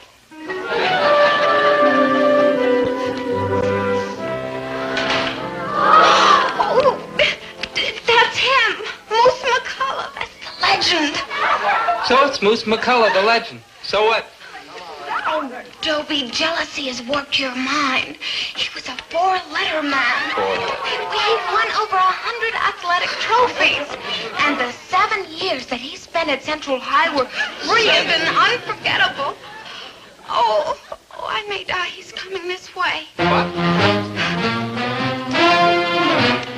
Well, hello. Hello, Mr. McCullough. Oh, my friends call me Moose. She isn't one of your friends. Oh. She's gonna be. You're picking on the wrong girl, Mr. McCullough. She's not interested. Dobie, mind your own business. You heard her. Now, why don't you toddle off home and play with your finger painting? Mr. McCullough, sir, I'm not going to stand for this, sir. I know you're the greatest athlete Central High ever had, Mr. McCullough. And I know how strong and tough you are. And even how you were a professional heavyweight fighter for a while. And everybody's heard about that time in Chicago when it was night and those 6 gangsters didn't recognize you and they jumped you. How you almost killed them. I know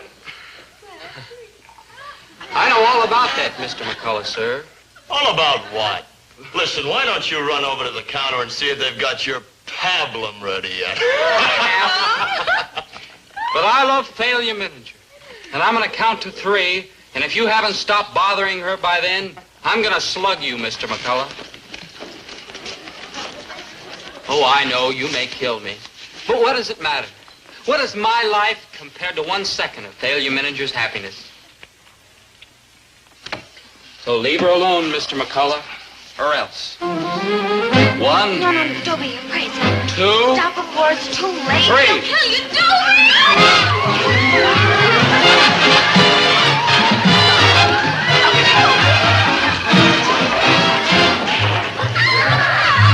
I'm sorry, Thalia, and I'll never bother you again. Oh, bother me, Dobie! Bother me!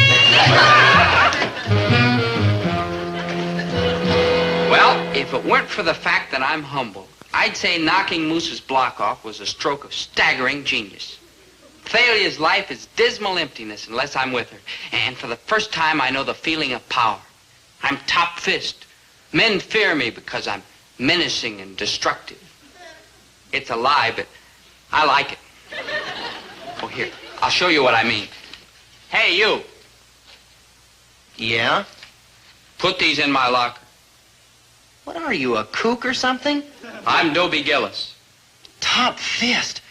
Gee, I'm sorry. I didn't know it was you. I hope you'll excuse my rudeness.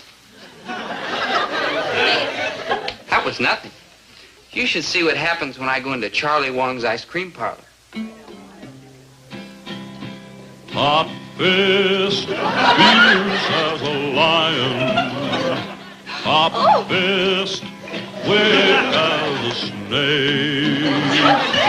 He'll break your jaw without trying. He'll make you suffer and ache.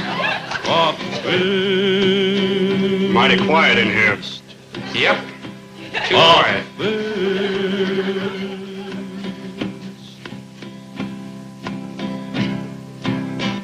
pay something for Top Fist. Clay.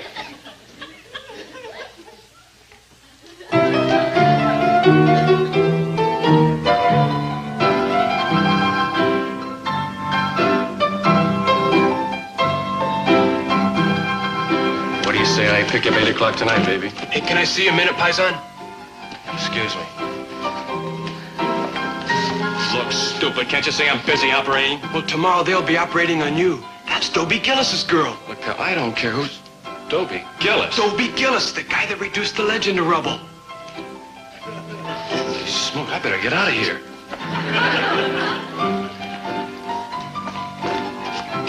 Honest, Gillis, I didn't know she was your girl.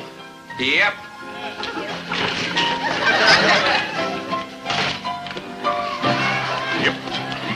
He's rough and he's tough, but he's tender. He never hits children or girls or women of the opposite gender or kittens or puppies. Won't you join me? Or squirrels. Aren't you with him? Don't mind me, Top Fist. I'm just leaving. Honest. Thanks again for getting rid of that. You're rotten, but call me sometime. My phone number. Violet. Top Fist, his hand strikes like lightning.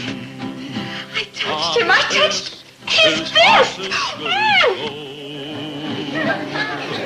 Here's a man kind but frightening.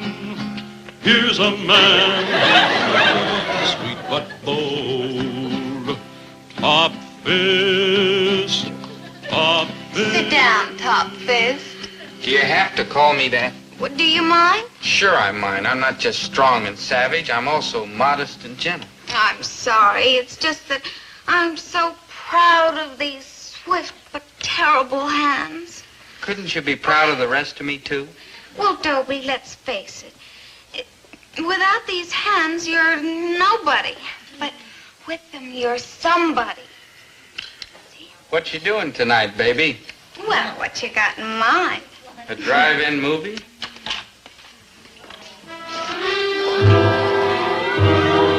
Hey, Daddy-o. Send him away. Get lost, Maynard. It's Milton, man. Milton. He's here.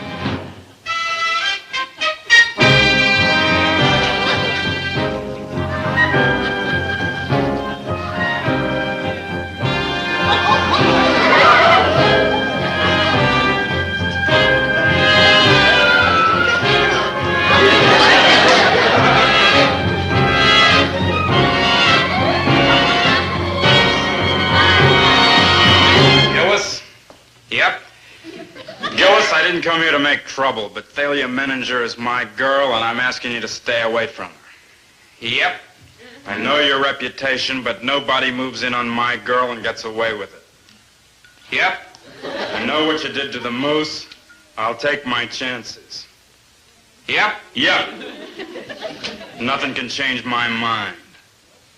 Oh, I gotta see you, Top Fist, right away. I like business. Dobie, out of your mind? Don't worry, I won't hurt him much. Just enough to teach him a lesson. Look, it's your old good buddy, Maynard Krebs. Out of my way. And you're Dobie Gillis, remember Dobie Gillis? Oh, my gosh. I forgot. All right, Gillis. What about it? Yeah, it's okay, Milton. Thalia's yours. I'm hanging up my fists. Yeah, that baby, he's yellow. Dobie, I know how you feel, but one more fight won't hurt. There's always one more fight, Thalia, gal. Don't you see, if I don't quit now, I'll never quit. They won't let me. There'll always be some glory-seeking punk looking to knock off the guy who knocked off the legend. Well, that's why I'm hanging up my fists. No, He'll fight or else. No. You be in the park at 3 o'clock tomorrow afternoon and we'll all know you're yellow. 3 o'clock. Sharp.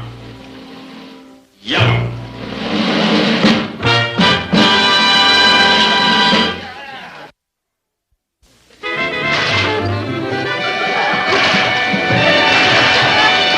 Man, you're like nowhere. Let's try something else. Yeah. Hit the old mitt. Yeah, just wait.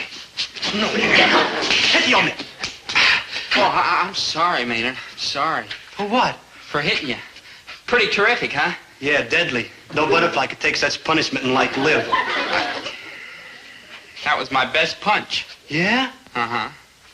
Let's try another approach. Can you fight dirty? Maynard, try to be helpful. Okay, call off the fight. What? Lose face? Either way, that's what's gonna happen. I repeat, call off the fight. You lose the chick, but you like stay out of the hospital. Maynard, what's a split lip compared to a broken heart? No. No, if anyone calls off this fight, it's gonna be Milton Armitage. Which isn't a bad idea. Daddy-o, there's no way on earth of talking that cat out of this massacre. Maynard, where there's a moose, there's a way.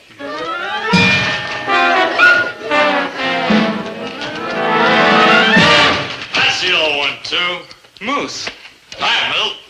Hey, you're fighting Dobie Gillis tomorrow. Yeah. Did he do all that to you? Ah, the punk got lucky.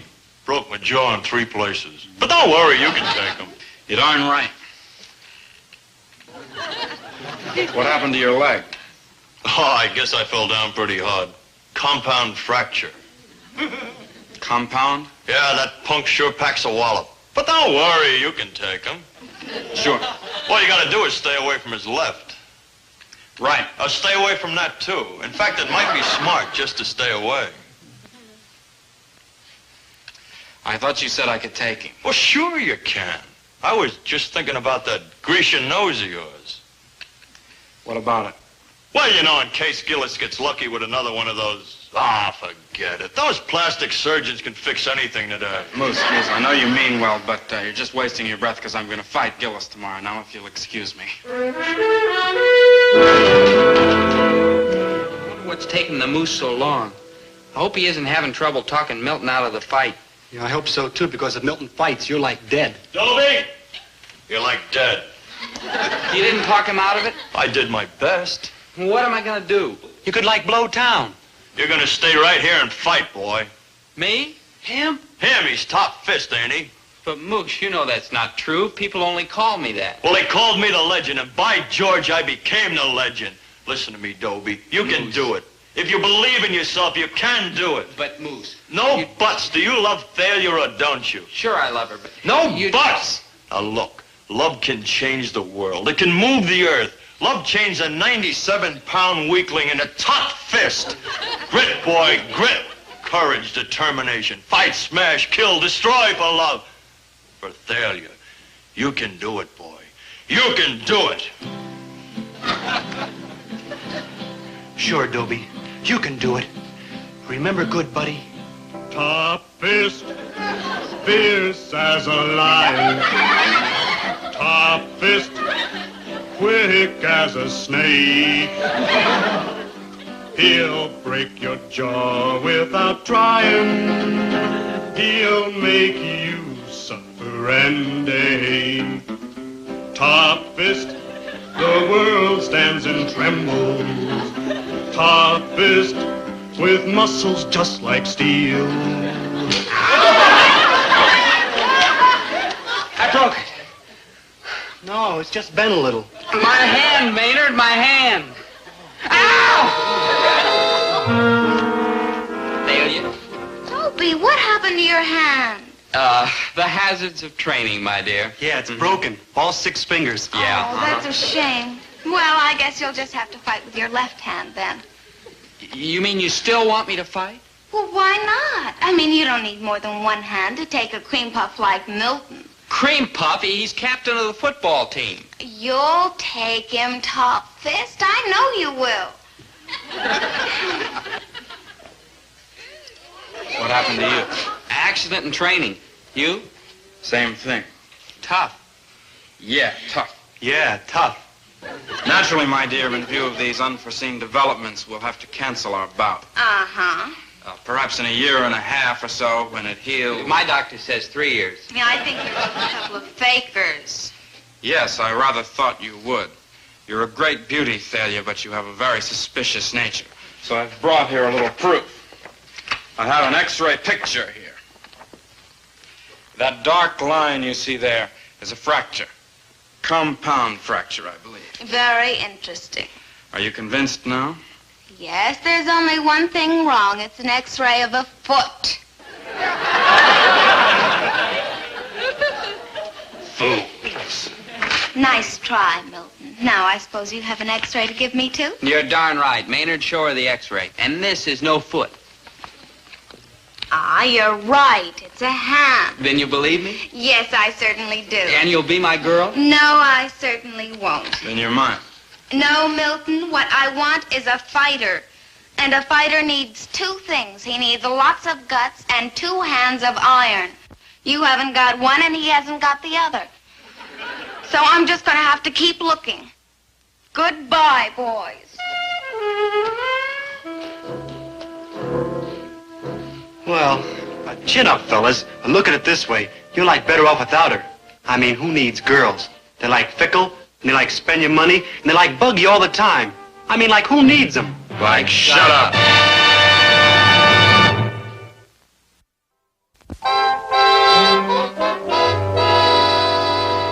Well, failure is only a bittersweet memory now.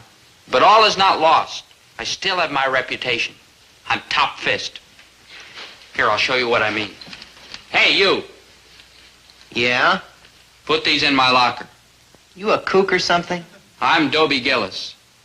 That's your tough luck. Oh, well, power isn't everything. Besides, I have other virtues. I'm humble, good to my mother, and I have lots of friends. And here they are.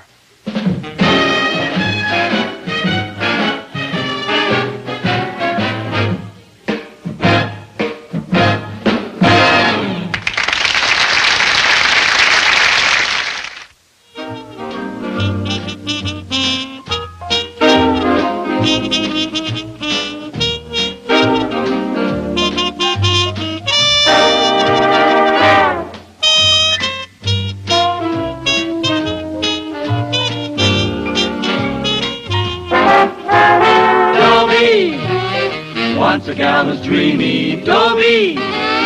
Once a gal was creamy, Dobie. Once a gal to call his own. Is she blonde? Is she tall? Is she dark? Is she small? Is she any kind of dreamboat at all? No matter, he's hers and hers alone. 'Cause Dobie has to have a girl to call his own. Once a gal was dreamy, Dobie. Once a gal was creamy, Dobie. Once a gal to call his own. Is she blonde? Is she tall? Is she dark? Is she small? Is she any kind of dreamboat at all? No matter, he's hers and hers alone. Dobie. 17 years ago, when I was born, my father bought me a piggy bank, and he put a penny in it for luck. And I'll say this for my father. Anytime I'm in trouble, he's right there with another penny. Why am I talking about money? Same reason as always. Thalia Mininger. Ah, Thalia. Thalia the lovely, Thalia the divine. And she's so unpredictable. She's the most predictable, unpredictable girl I know. One minute she comes up to me all sweet and soft and creamy. That's the way she is for 1 minute. But the next 59 minutes, she's like that with some other guy. Oh, gosh, Thalia. Gosh, what? Gosh, you're sweet and soft and creamy. Now, that's because I'm with you, Dobie, dear. How about going for a nice long walk? Well, I can't. I promised Chatsworth Osborne Jr. I'd wait for him. Chatsworth Osborne Jr.? That snob? Why, if he weren't rich, you wouldn't But even... he is. Money's all you care about. You wouldn't even look at Chatsworth Osborne Jr. if he didn't live in that big house on the hill and drive an expensive sports car and was poor. We'll never know. He's loaded. Yeah. Look what he gave me. Smell. The most wonderful perfume in the world. Oh, yeah? Well, what's it called? Spell it. M-M-M-M-M. Oh, French, huh? Listen, Thalia. Oh, why don't you and I just go... Hi, Chatsworth. Hi, Thalia. Hi, Gillis, baby. Look, Thalia, you just forget about Chatsworth Osborne Jr. and we'll take that nice long walk. Walking builds up the calves. It's vital to have strong calves. In case of fire and stuff like that, there's nothing like strong calves to get you out of there fast. $18. Listen, you stick with me, Thalia Mininger, and I'll buy you a whole pound of that stuff. Well, why should I wait for promises when Chatsworth can buy me everything I want right now? Okay. So he's got money. But I don't hear you bragging about his calf muscles. Listen, anytime you want a broad jump against me, Chatsworth, just holler. 4.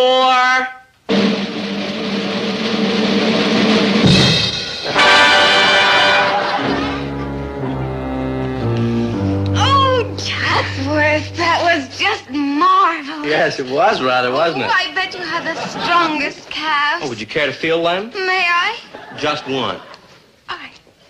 Oh, they are strong. And such exquisite perfume. Smell. 28 feet. Hey, watch that. She's with me. She's my girl, practically. 28 feet. Well, we did have half a date, but you can forget about that. Half a date? What do you mean half a date? Well, you'll be here and I won't buy. Bye-bye, Gillis, baby. 28 feet?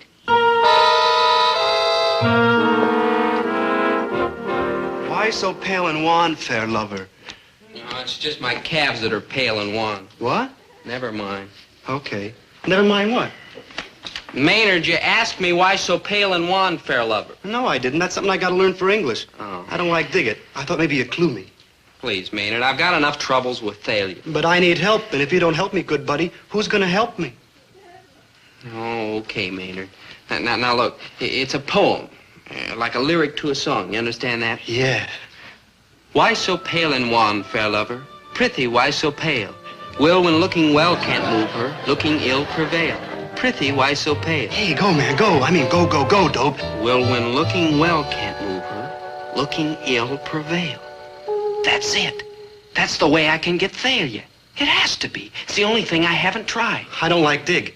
Look, girls go crazy about fellas like poets who are pale and wan and hungry looking. And that's how I'm going to get Thalia, by looking pale and wan and hungry. How? I won't eat anything. But what are you going to do when you get hungry? Stay hungry. Look, for the love of Thalia Mininger, I can do it. I'm going on a hunger strike till she promises to be my girl. Dobie could, like, starve. Oh, she won't let me starve. Did England let Gandhi starve? Who? England, Maynard. Yeah, England, I know. What's the other cat? Mahatma Gandhi, Maynard. And when that little man in the loincloth went on a hunger strike, he brought the whole British Empire to its knees. And I know Thalia isn't any stronger than the British Empire. Want to bet?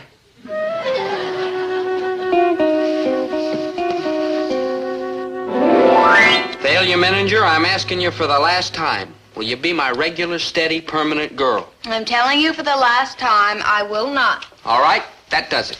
I'm going on a hunger strike. I don't eat anything until you say yes. Oh, Dobie, you're so funny. Here, have some. No, I meant it, Thalia. I don't eat another bite until you're my girl. By the way, I feel a little pale and wan already. Sorry, but I got to eat for 2 now.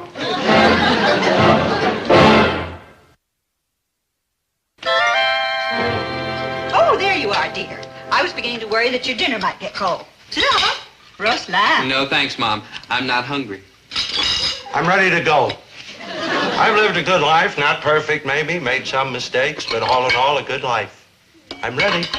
Herbert, what are you talking about? You heard what the boy said. He is not hungry. And Dobie not hungry can mean only one thing. The end of the world is coming. Okay, I'm ready. Dobie, sit down. Herbert, stop teasing. No, thanks, Mom. I meant it. I'm not hungry.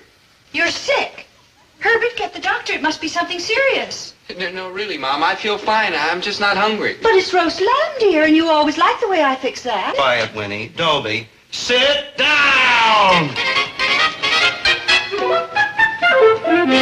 Dad, I'm not sick. I'm just not going to eat anything at all, ever again, until Thalia's my girl. You see, he's not really sick, except in the head, which I have always known. Dad, didn't you ever hear of a hunger strike? Oh, sure. And I think it's a great idea. Herbert. Well, look at it this way, Winnie. You're getting tired of going places in that old grocery truck, but we can't afford a car. Now, if Dobie lays off eating for a couple of weeks, we'll be able to save enough to buy one. Maybe two. I think I'll go to my room. I have some reading I want to do. This book of poems by Elizabeth Barrett Browning. A lady who would have understood a hunger strike for love. And if I begin to look pale and wan, don't worry, Mother. There's raisin pie. No, leave the boy be. Let him have his fun. He'll stay on this hunger strike about 1 hour, and then he'll come sneaking out here to the refrigerator. And when he does... How do I love thee? Let me count the ways.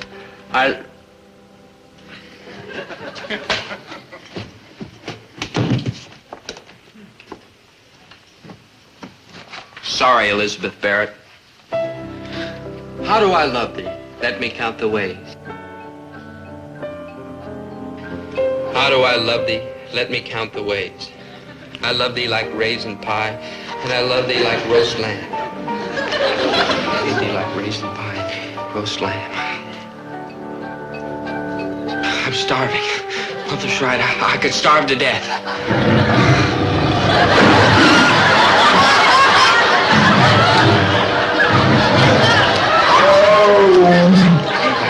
There is no hunger. I'm talking to myself. I gotta have something to eat.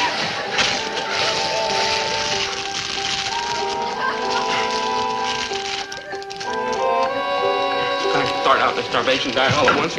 Gotta start out just cutting down. Gotta have something, anything. I'll go down in the kitchen. Nobody will ever know. I'll just take it. Not a sound there in bed.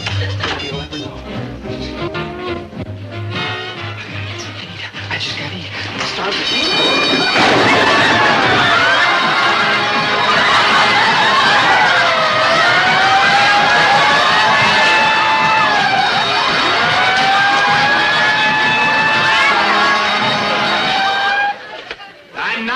I'm not eating. I know, and you weren't about to either. No, sir. If Mahatma Gandhi can do it for India, I can do it for Thalia. I was just getting some ice for my fevered brow. Oh, well, that's different. So you're determined to stay on this hunger strike, huh? Yeah. Well, I tell you what I'm going to do to help you. I'm going to sleep on the couch in the living room tonight where I can hear you, just in case you should walk in your sleep and wind up back at the refrigerator or down in the store. Oh, thanks, Dad. No, think nothing of it. Just resetting the alarm. Oh, thanks. Good night,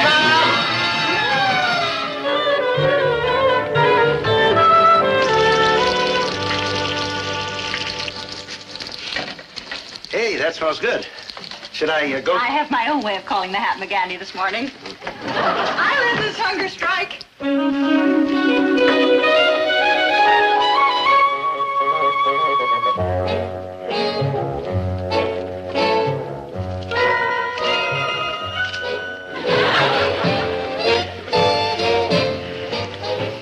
Food.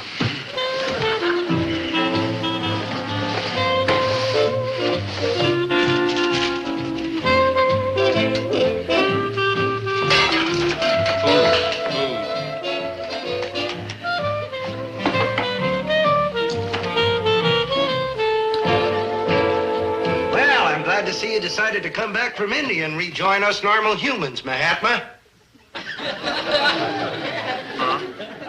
I'm glad the hunger strike is over. I knew that even failure couldn't make you miss more than one meal. Oh, I almost forgot. Sure, the hunger strike's not over. I said I was going without food until Thalia's my girl, and I meant it. Dobie, you've got to eat. I am not going to stand by and see that boy ruin his health. Oh, take it easy, Winnie. He just can't give in right in front of us, not yet anyway. Boys won't go long without food. He'll eat, and plenty. Come on if you don't want to be late for the first class. Maynard, gimme. Hold, good buddy. You're on a hunger strike, remember? I remember. Oh, Dobie, I think it's so wonderful you're going on a hunger strike for love. We all think it's the most thrilling thing we ever heard of. Oh, Thanks. It's nothing. Come on, hurry and finish that, Maynard, or we'll be late. Yeah, but you were going to... Hurry, Maynard. Thalia said you're just faking. She'll find out. My mother's already worried about how pale and wan I look. Oh, you do. You really do. Yeah. I think Thalia's disgusting. Yes, she is, in many ways. But my love shall purify her. How do I love thee? Let me count the ways. Thalia isn't the only one who thinks you're faking, Gillis. You be quiet.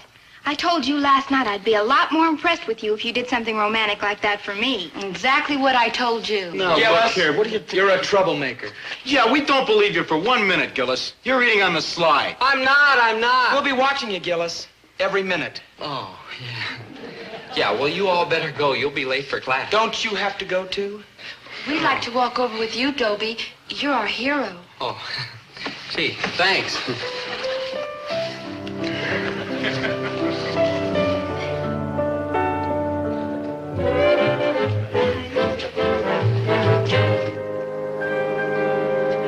Hey, hungry lover, you want a hot dog? Now leave Dobie alone. Very good hot dogs, Gillis. And I'll buy. No, thanks. Okay, just remember, we're watching you. You mind your own business, you glutton. Here you are, Dobe. I got it for you. Not here, Maynard. They're watching. Eat it. Oh. I gotta get something to eat. I'm starving. I know. Go home and eat. Maynard, I told you I'm starving there, too. My dad'd laugh at me. Listen, I'll go home. You get me something to eat. Sneak it into my room through the window. Well, good boy. Till I finish this.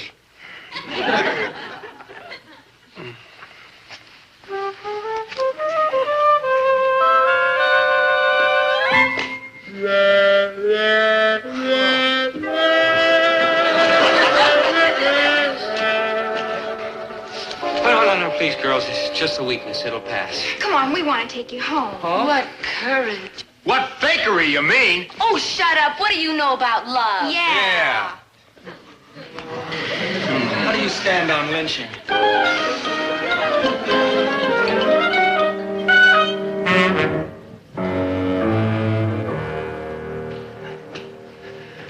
Maynard, where you been? It's been 4 hours. I'm sorry, Dope. I had to eat dinner first. Ice cream bars? That's all you brought? Yeah, good buddy. I figure you've been hungry for so long, you deserve nothing but the best. Mayor, I may murder you as soon as I finish these.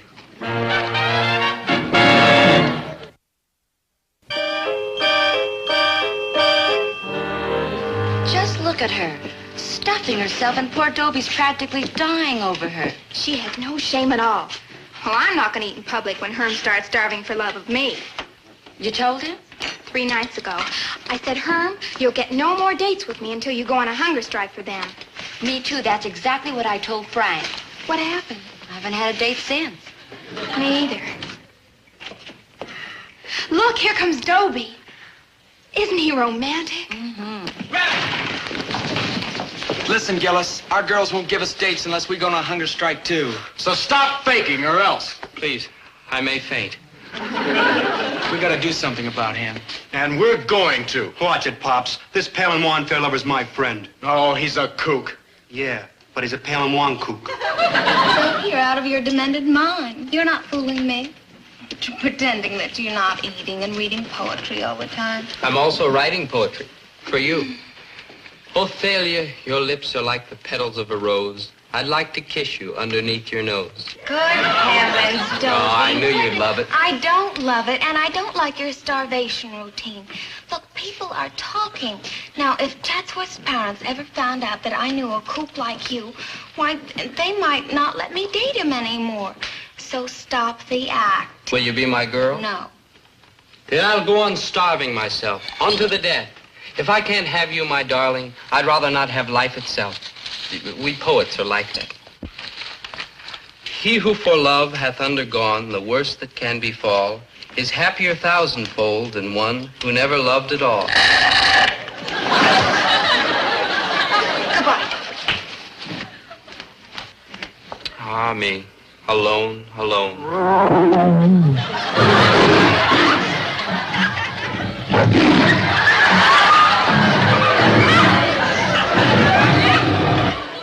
Dope, good buddy. You're never going to get Thalia this weight, and those fellas are sore. Why don't you give up? I won't give up. I won't eat until Thalia's mine. Meet me in my room, same as usual, but this time bring meat, you hear? Red meat. I gotta have it. For 3 nights you've been bringing ice cream and candy and nuts and Cracker Jacks. I gotta have meat, you hear? Red meat. I gotta have it.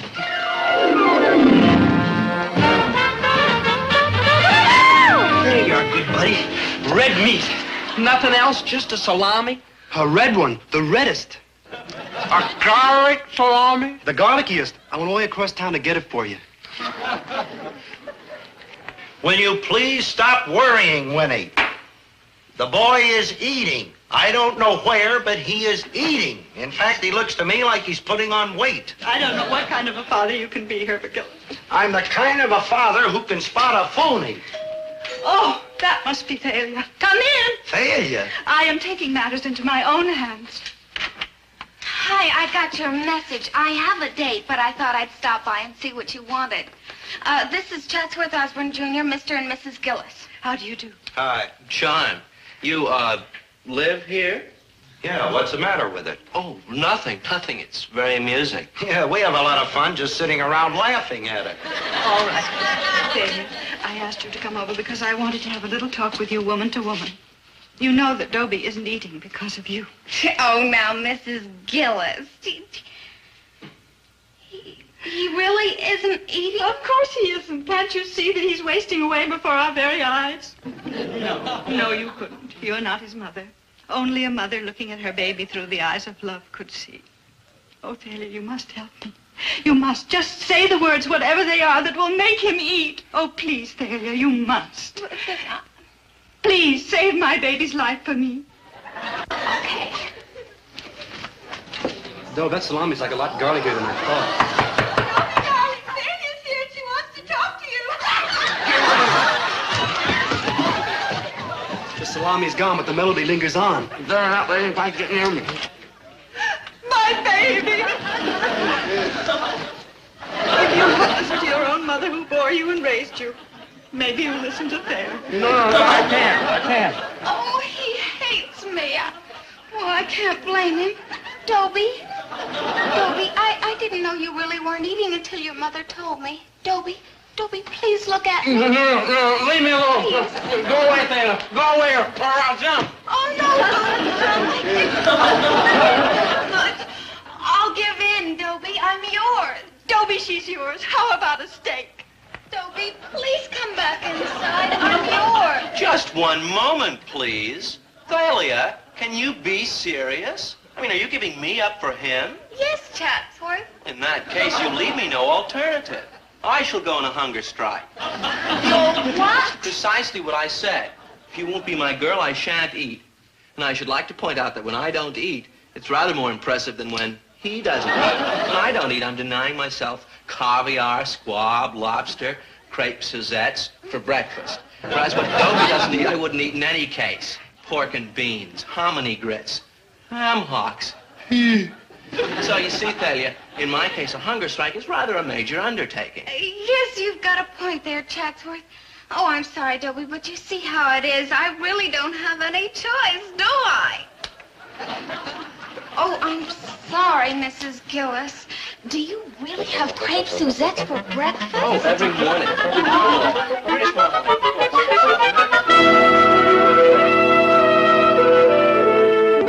Why don't you like it off this hunger strike? You're like dead, though. Not yet, I'm not. Gandy didn't quit, and by George, neither am I.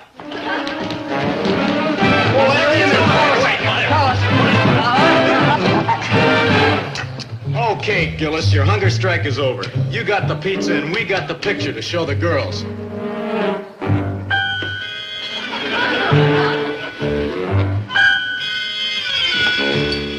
Hold everything, son. Here's Dad to the rescue. I'm sick and tired of this hunger strike nonsense, and you're gonna eat. But, Dad, my hunger strike's over. I just ate. Boy, did I eat. Now, don't lie to me, boy. Dad. You're gonna eat, and that's all there Dad, is to wait a it. minute now. Dad.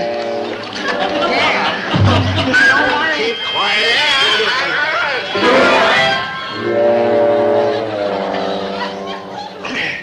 There now.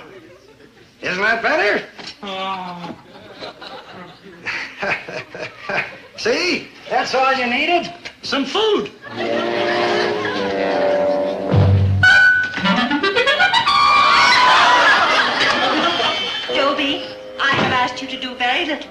but you have got to eat this for me. Yeah, I would, Mom, but Dad just fed me. Oh, Dobie, my poor darling, you're having hallucinations. No, Mom, just feel. Oh, starvation. Starvation. Oh, Dobie, darling, this is your mother speaking to you. Don't cry, Mom, please. I'll eat. Oh.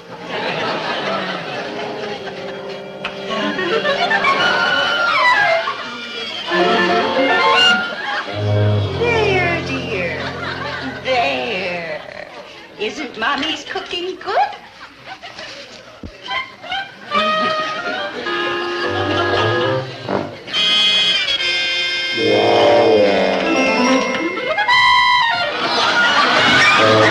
Dobie, you poor thing.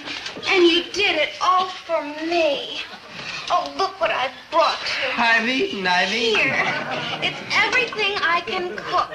Frankfurter, sauerkraut, chili, and dumplings. Thalia, I've eaten. Oh, you're so noble, Dobie. Not wanting to force me into being your girl. You don't have to lie about having eaten. But what about Chatsworth? I mean, he's such a nice fella and handsome. And rich. Mm-hmm, rich, Yes, but it's you, Dobie. There's nothing I can do about it. I'm hooked. Eat. Oh, no, I'm sorry, Thalia. I just can't. But you must. Now, remember, when we get married, you're not going to be able to afford a cook or going out to restaurants. So I'm going to have to do all the cooking. So you might as well learn to like it. Thalia, look.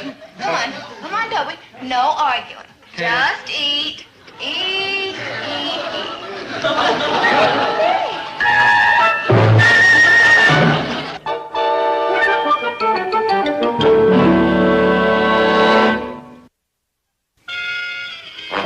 There.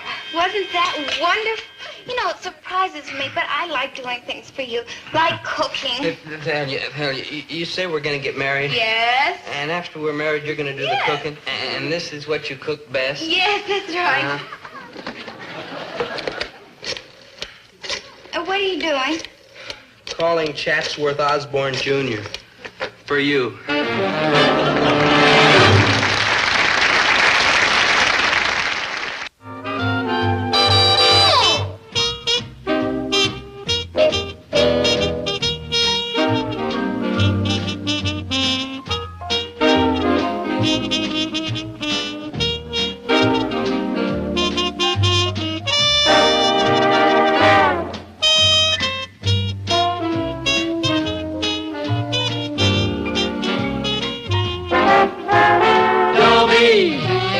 Once a gal was dreamy, Dobie.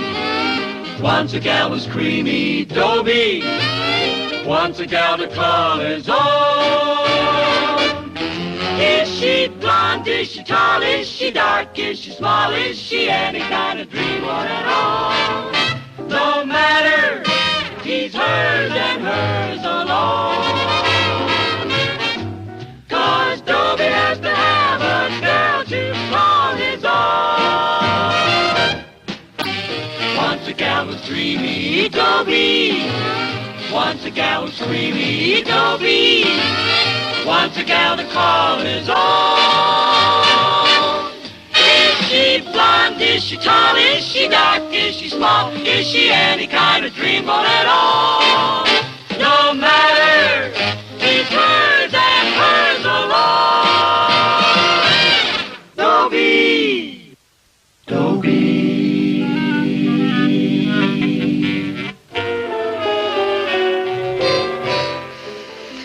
My name's Dobie Gillis.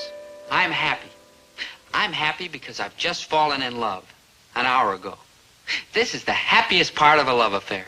Just after falling in love and just before the problem of money comes up. Those precious minutes. Well, that's enough of being happy. Time to start worrying about money.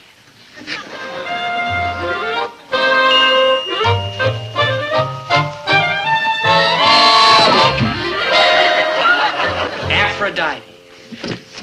It's you, my Aphrodite Milliken. I've been singing those words since first I heard them. I tried to control myself, but it's no use. I must tell you, Aphrodite Milliken, with all honesty and all humility, I love you. Oh, Dobie. And I shall love you forever. Just repeat after me and hold the thought. Dobie Gillis loves me. Dobie Gillis is my slave. Oh, Dobie, I just enrolled in school this morning. Well, the first time you saw me was an hour ago. I know. Why, oh, why did I part with you for even that hour? I went to a girls' gym class. You must drop the course. Nothing must come between us. Dobie, you're so silly. You don't know anything about me. What do I need to know? You're you. All else is trivia. No, don't tell me, no. I sneaked a peek at your card. You're only 16 and a half years old. I'm 17. But, my darling, the differences in our ages won't matter. I won't let it. The world may sneer and call ours a May-December romance, but I won't care. I'll just know that I love you. Dobie, what you feel is just passion. Hey, watch that. You sure you're only 16 and a half? Of course. Wow. Dobie, you're so delightfully, gauche. Oh, gauche, what? Gauche. G-A-U-C-H-E. It's French. Oh, that gauche. Sure you're only 16 and a half? Well, of course. Wow. Don't you know French? Why, yeah, sure, some. What do you think I am, dumb? My gauche. Dobie, I've never met anyone like you. Really? Well, I've never met anyone like you either. Say, I always thought this bench was marble. I can't... It is. Yeah. Kind of slippery here. Here, feel. Huh? Feel. Oh. Say, that's a pretty good muscle for a girl. Let me feel yours. Oh, yeah, okay. Tighten it. Come on, tighten it. Oh, Dobie, stop teasing me. Tighten it up. Later. First, let's go over to Charlie Wong's ice cream parlor. Ice cream parlor? Yeah, that's the hangout. Well, all right, Dobie. For you, I will. Good.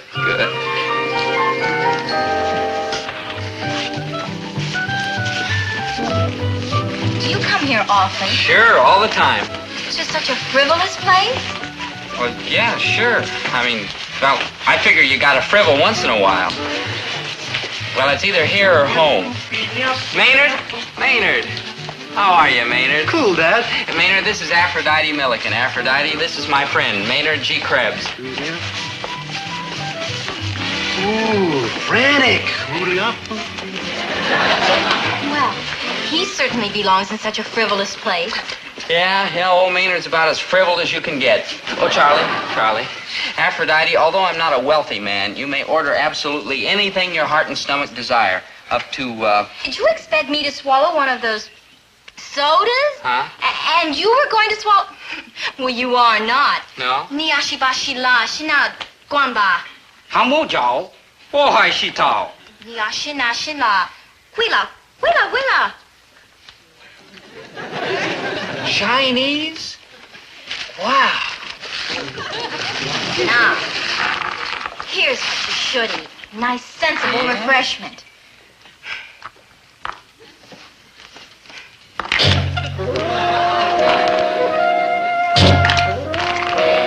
Dobie, promise me you'll never again waste your money that way.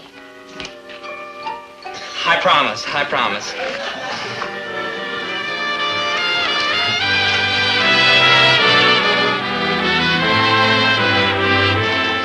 And this is the family act. We just got off the road yesterday, and this is our winter quarters. The 4 Flying Millikens. You're an acrobat? Mm-hmm. And you live in here? Well, of course.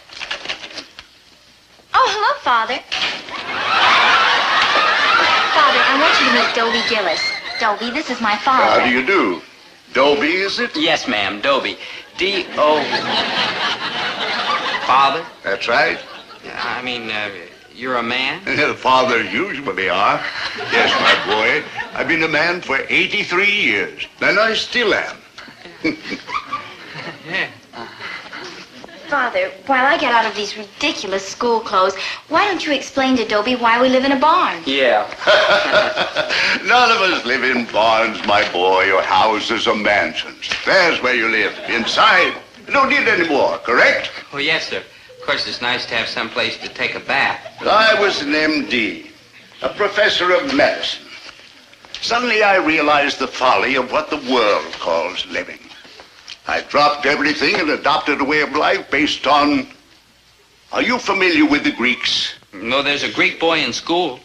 I was referring to the ancient Greeks. Oh, well, I don't know his parents. Yeah, well, we live largely on nuts and fruits and a few healthy vegetables, and these simple, comfortable garments we wear are homespun. Homespun? Homespun. I know. Wow. Well, It's a new word I learned today. you actually learned something at that school? I only meant that, well, Aphrodite passed the Harvard entrance exams when she was 12, just for fun. Wow. You said that.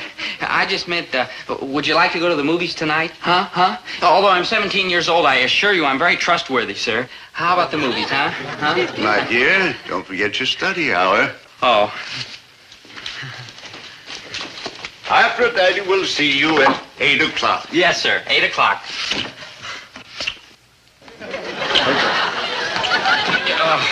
I assure you it was an accident, sir. I stumbled. I assure you it'll never happen again, sir. Goodness gracious, never? No, never, never. Why, kissing's the most natural, affectionate gesture in the world. If... It is? It is. 8 o'clock.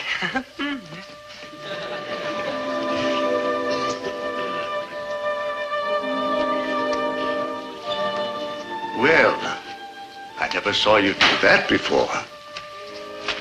I never did it before. What's the matter, my daughter? I don't know. I just feel all squiggly inside. Is squiggly love? That or bad digestion. The latter, in your case, of course, being quite impossible. We've always hoped that the mate you choose would be able to take my place in the act. If this Dobie turns out to be your soulmate, well, we just have to build him up. Yes, sir. Build him up.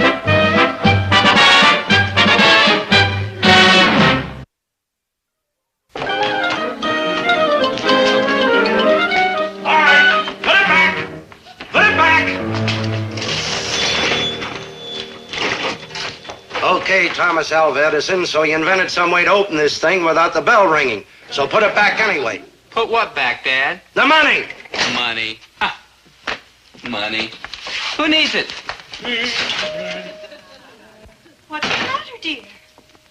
Dobie, it's got me worried half to death. Well, he didn't take any money, and instead of eating something expensive, he only took a carrot. He's just doing what you've always told him to do. I know. That's what's got me worried half to death. All right, boys, take her up. Steady now. Easy. Steady. Steady. Straighten up. Arms out. That's it. That'll be your young man. Dobie, you're 3 minutes late. I was 3 minutes early, but these look so good, I stopped for a snack.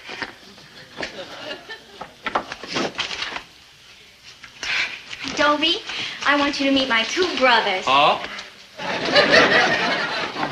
This is Hercules. Glad to meet you, Dobie. How do you... And this is Adam. How are you, Dobie? Yeah, better, thanks. Glad to see you again, Dobie.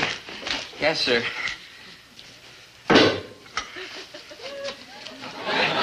Father, please. Don't you all bother about us. We'll just go sit over there. Yeah.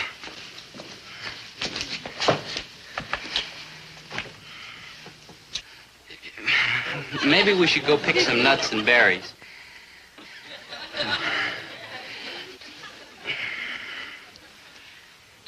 Yeah, maybe you'd like the movies after all. Dobie? I assure you, sir. As an older man, don't you like to kiss girls? Well, my gosh, yes, sir. I mean, I imagine I would, under the proper circumstances. Well, this circumstance is eminently proper. So for heaven's sake, hold still. Yes, sir. But this is going to be very embarrassing.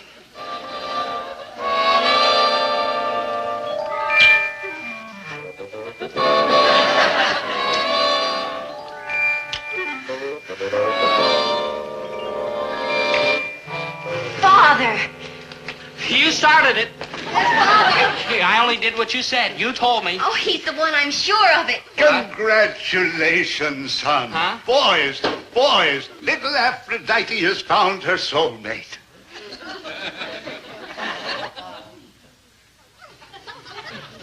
There's something I think you all should know. I have to be home by 11 o'clock. Dobie, you're so adorably helpless and shy. Dobie, we don't object to you, understand that, but we're wondering about your physique. Take your clothes off. In there. Might as well get used to wearing your tunic. We expect Aphrodite's maid to carry on my work. Live as we do. Work in the acrobatic act. Now that you've chosen her and she's chosen you, we must get started building you up. Why, in 1 week, you'll be a different boy. I just remembered, sir. This is a school night. I'll see you all later. Wait a minute, fellas. Look, put me down. Look, I have to be going. I hope so. Look, put me down, fellas.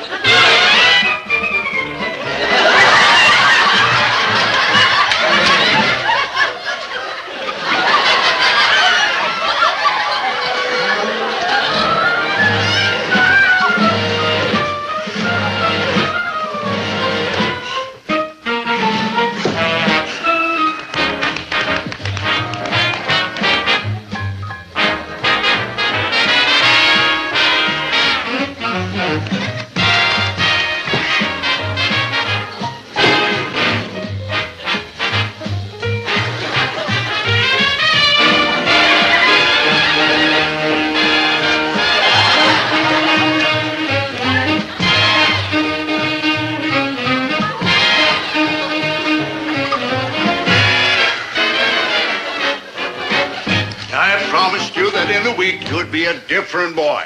I am. Even his hair seems weak. You think it'll ever be as long as ours? You want my hair to be like yours? Naturally, son. What'll Dad say? You might just as well give up on me, sir. I guess I'm just a natural-born 90-pound weakling. I guess the bullies will always kick sand in my face. I'll just have to stay away from the beach and pretty girls. Nonsense. That only means that you'll have to work harder next week.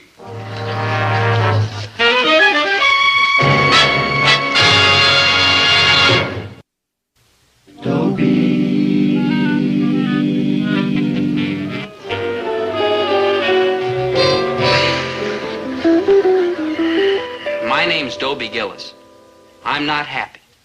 I always wanted a superior girl, but I didn't want one who was so superior to me. That's the trouble. Aphrodite makes me feel weak and stupid. And the reason she makes me feel weak and stupid is because of two of my biggest faults. I'm weak and I'm stupid. Also, I can't keep my mouth shut. Not that I actually proposed to her. I told her I'd adore her for the rest of my life. That has nothing to do with marriage. And I'm not fickle. I still love Aphrodite. I just wish I'd never see her again. Oh, you're coming along fine, my son. Another half hour of this, and we'll have those sodas and balls sweated out of you. Yes, sir. My daughter, Juan, perhaps. After all, he's weak. I know. That's why I love him. But he's so weak. Do you think we'll ever build him up? Now, that's what's bothered me, too. You know the importance of bloodline. I've decided to check on his father. Father, please don't do anything that might come between Dobie and me. Now, his father has a grocery. I can check on him while he's making a delivery here. He won't even know who I am. 6 quarts of yogurt? Yeah. Dozen bunches of carrots. Same of celery. 6 quarts of blackstrap. 6 quarts of blackstrap molasses? Okay, you've got it. Some kind of a nut? A hungry nut, anyway. Hey, this is going out on Cedar Lake Road. Why don't you jump in the truck and I'll drop you off at the depot? I already called a cab, and that is probably it. I'll call you from Mother's when I get there.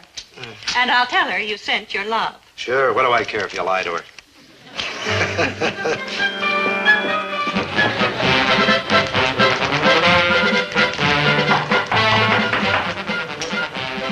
Now, you go keep Dobie busy, and don't worry, I won't let his father suspect a thing. Your grocery order, ma'am. Like father, like son. Huh? Merely a general comment on heredity. Oh, well, can I put these down someplace? On the table. Oh, I'm sorry I'm a little late, but I couldn't deliver them until after I closed the store. You see, my wife's out of town visiting her mother, and there was nobody to take care of the place. Ordinarily, I make deliveries just like this. Do you eat this stuff? Oh, yes. Live here? Yes, we live a simple life. Eat simple food. Sleep on the floor. Well, everybody to her own taste. That's what I always say. Fine. Just to set you right on the point, Mr. Gillis, Herbert T. My Gillis. name is Milliken. How do you do? How do you do? Oh, I do all right, and I can take pretty good care of myself, too. That'll be 1042, huh? Yeah, $10.42. All right, here you are. Oh, I beg your pardon. Hey, lady, what do you think you're doing there? Just feeling the tone of your leg muscles. Nothing wrong with that. My leg? Don't be so shy. Look, I'm a happily married man. Shyness runs in families. Huh? Oh, just another comment on heredity. I'm interested in heredity and health. Tell me, your parents living? Look, lady, $10.42. That's all. $10.42. Of course, but why can't you satisfy my curiosity? Okay, so both my parents are still living, and my grandfather on my father's side died at the age of 86 in perfect health. Boy, you're a nosy old dame, you know. Died in perfect health? Yeah, he was chasing a fly, and he got out into the street and was run over by a streetcar. Wonderful. Playing baseball at the age of 86. I did not say he was chasing a fly ball. I said he was chasing a fly.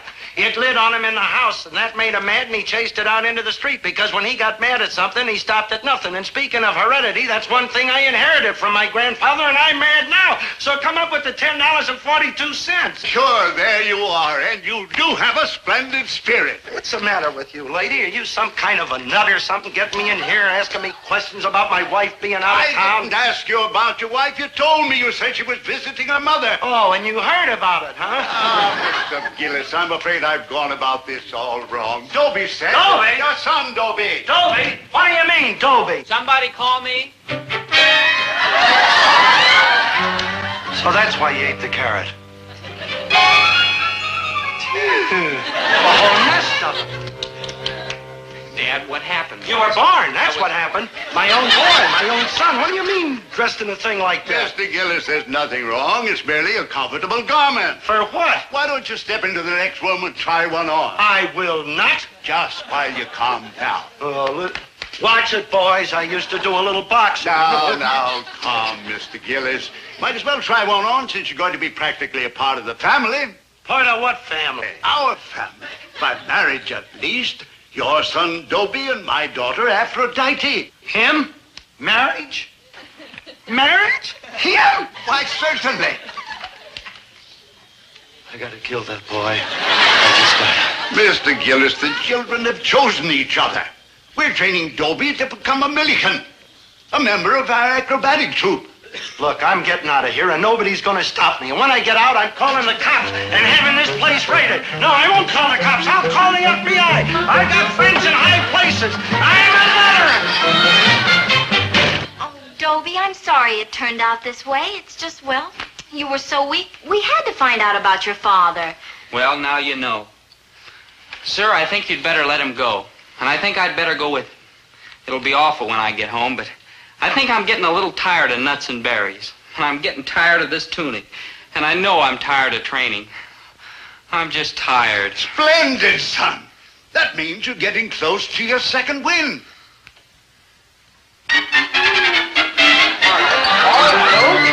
Okay. But I can still lick you.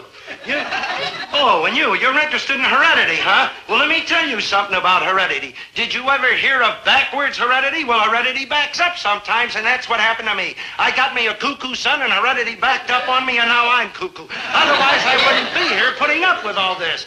Well, I'm getting out of here right now, and you are not coming with me. You've been running around for the past 2 or 3 years like some sort of a lovesick nut. Well, you belong in a cuckoo's nest like this.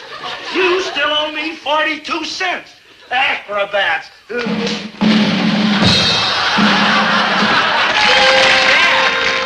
your point, now lie on it.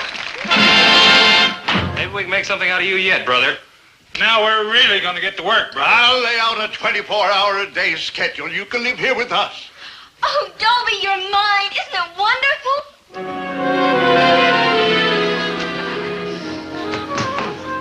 Hey, man, I just wigged one. I got me a bulb. Huh? A bulb. The light? I got like a swinging idea how to get Aphrodite to send you to Quit City. Yeah?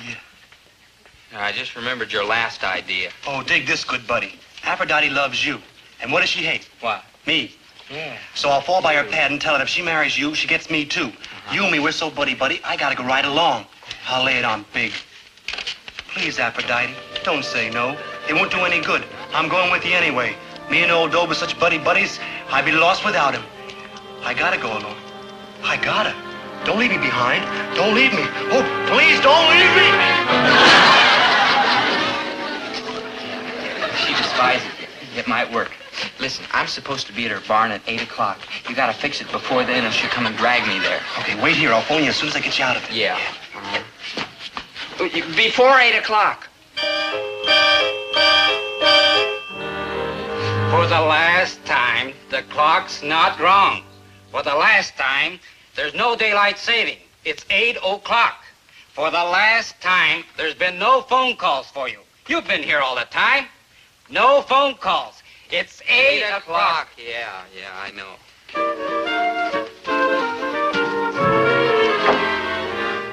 Dobie.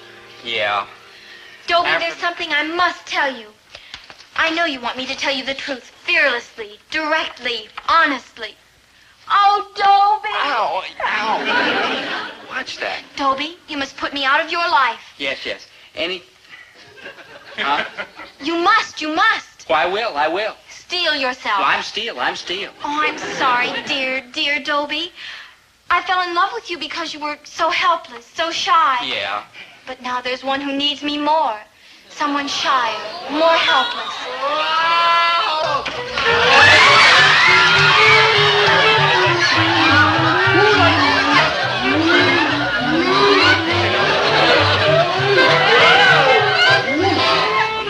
Oh, Maynard! Poor helpless Maynard! For gosh sakes.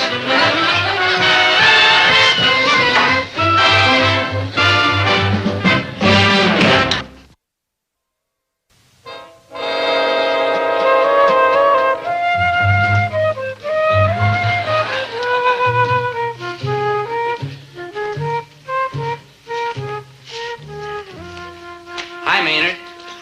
Oh, hi. How you getting along with Aphrodite? Oh, she's a wonderful girl. Yeah. I mean, she's smart and strong and loyal and true. That's right. And she's no expense at all. You're all free. And she speaks 7 languages. Chinese. And she plays every musical instrument there is. That's right. Dobie? Yeah. You want her back?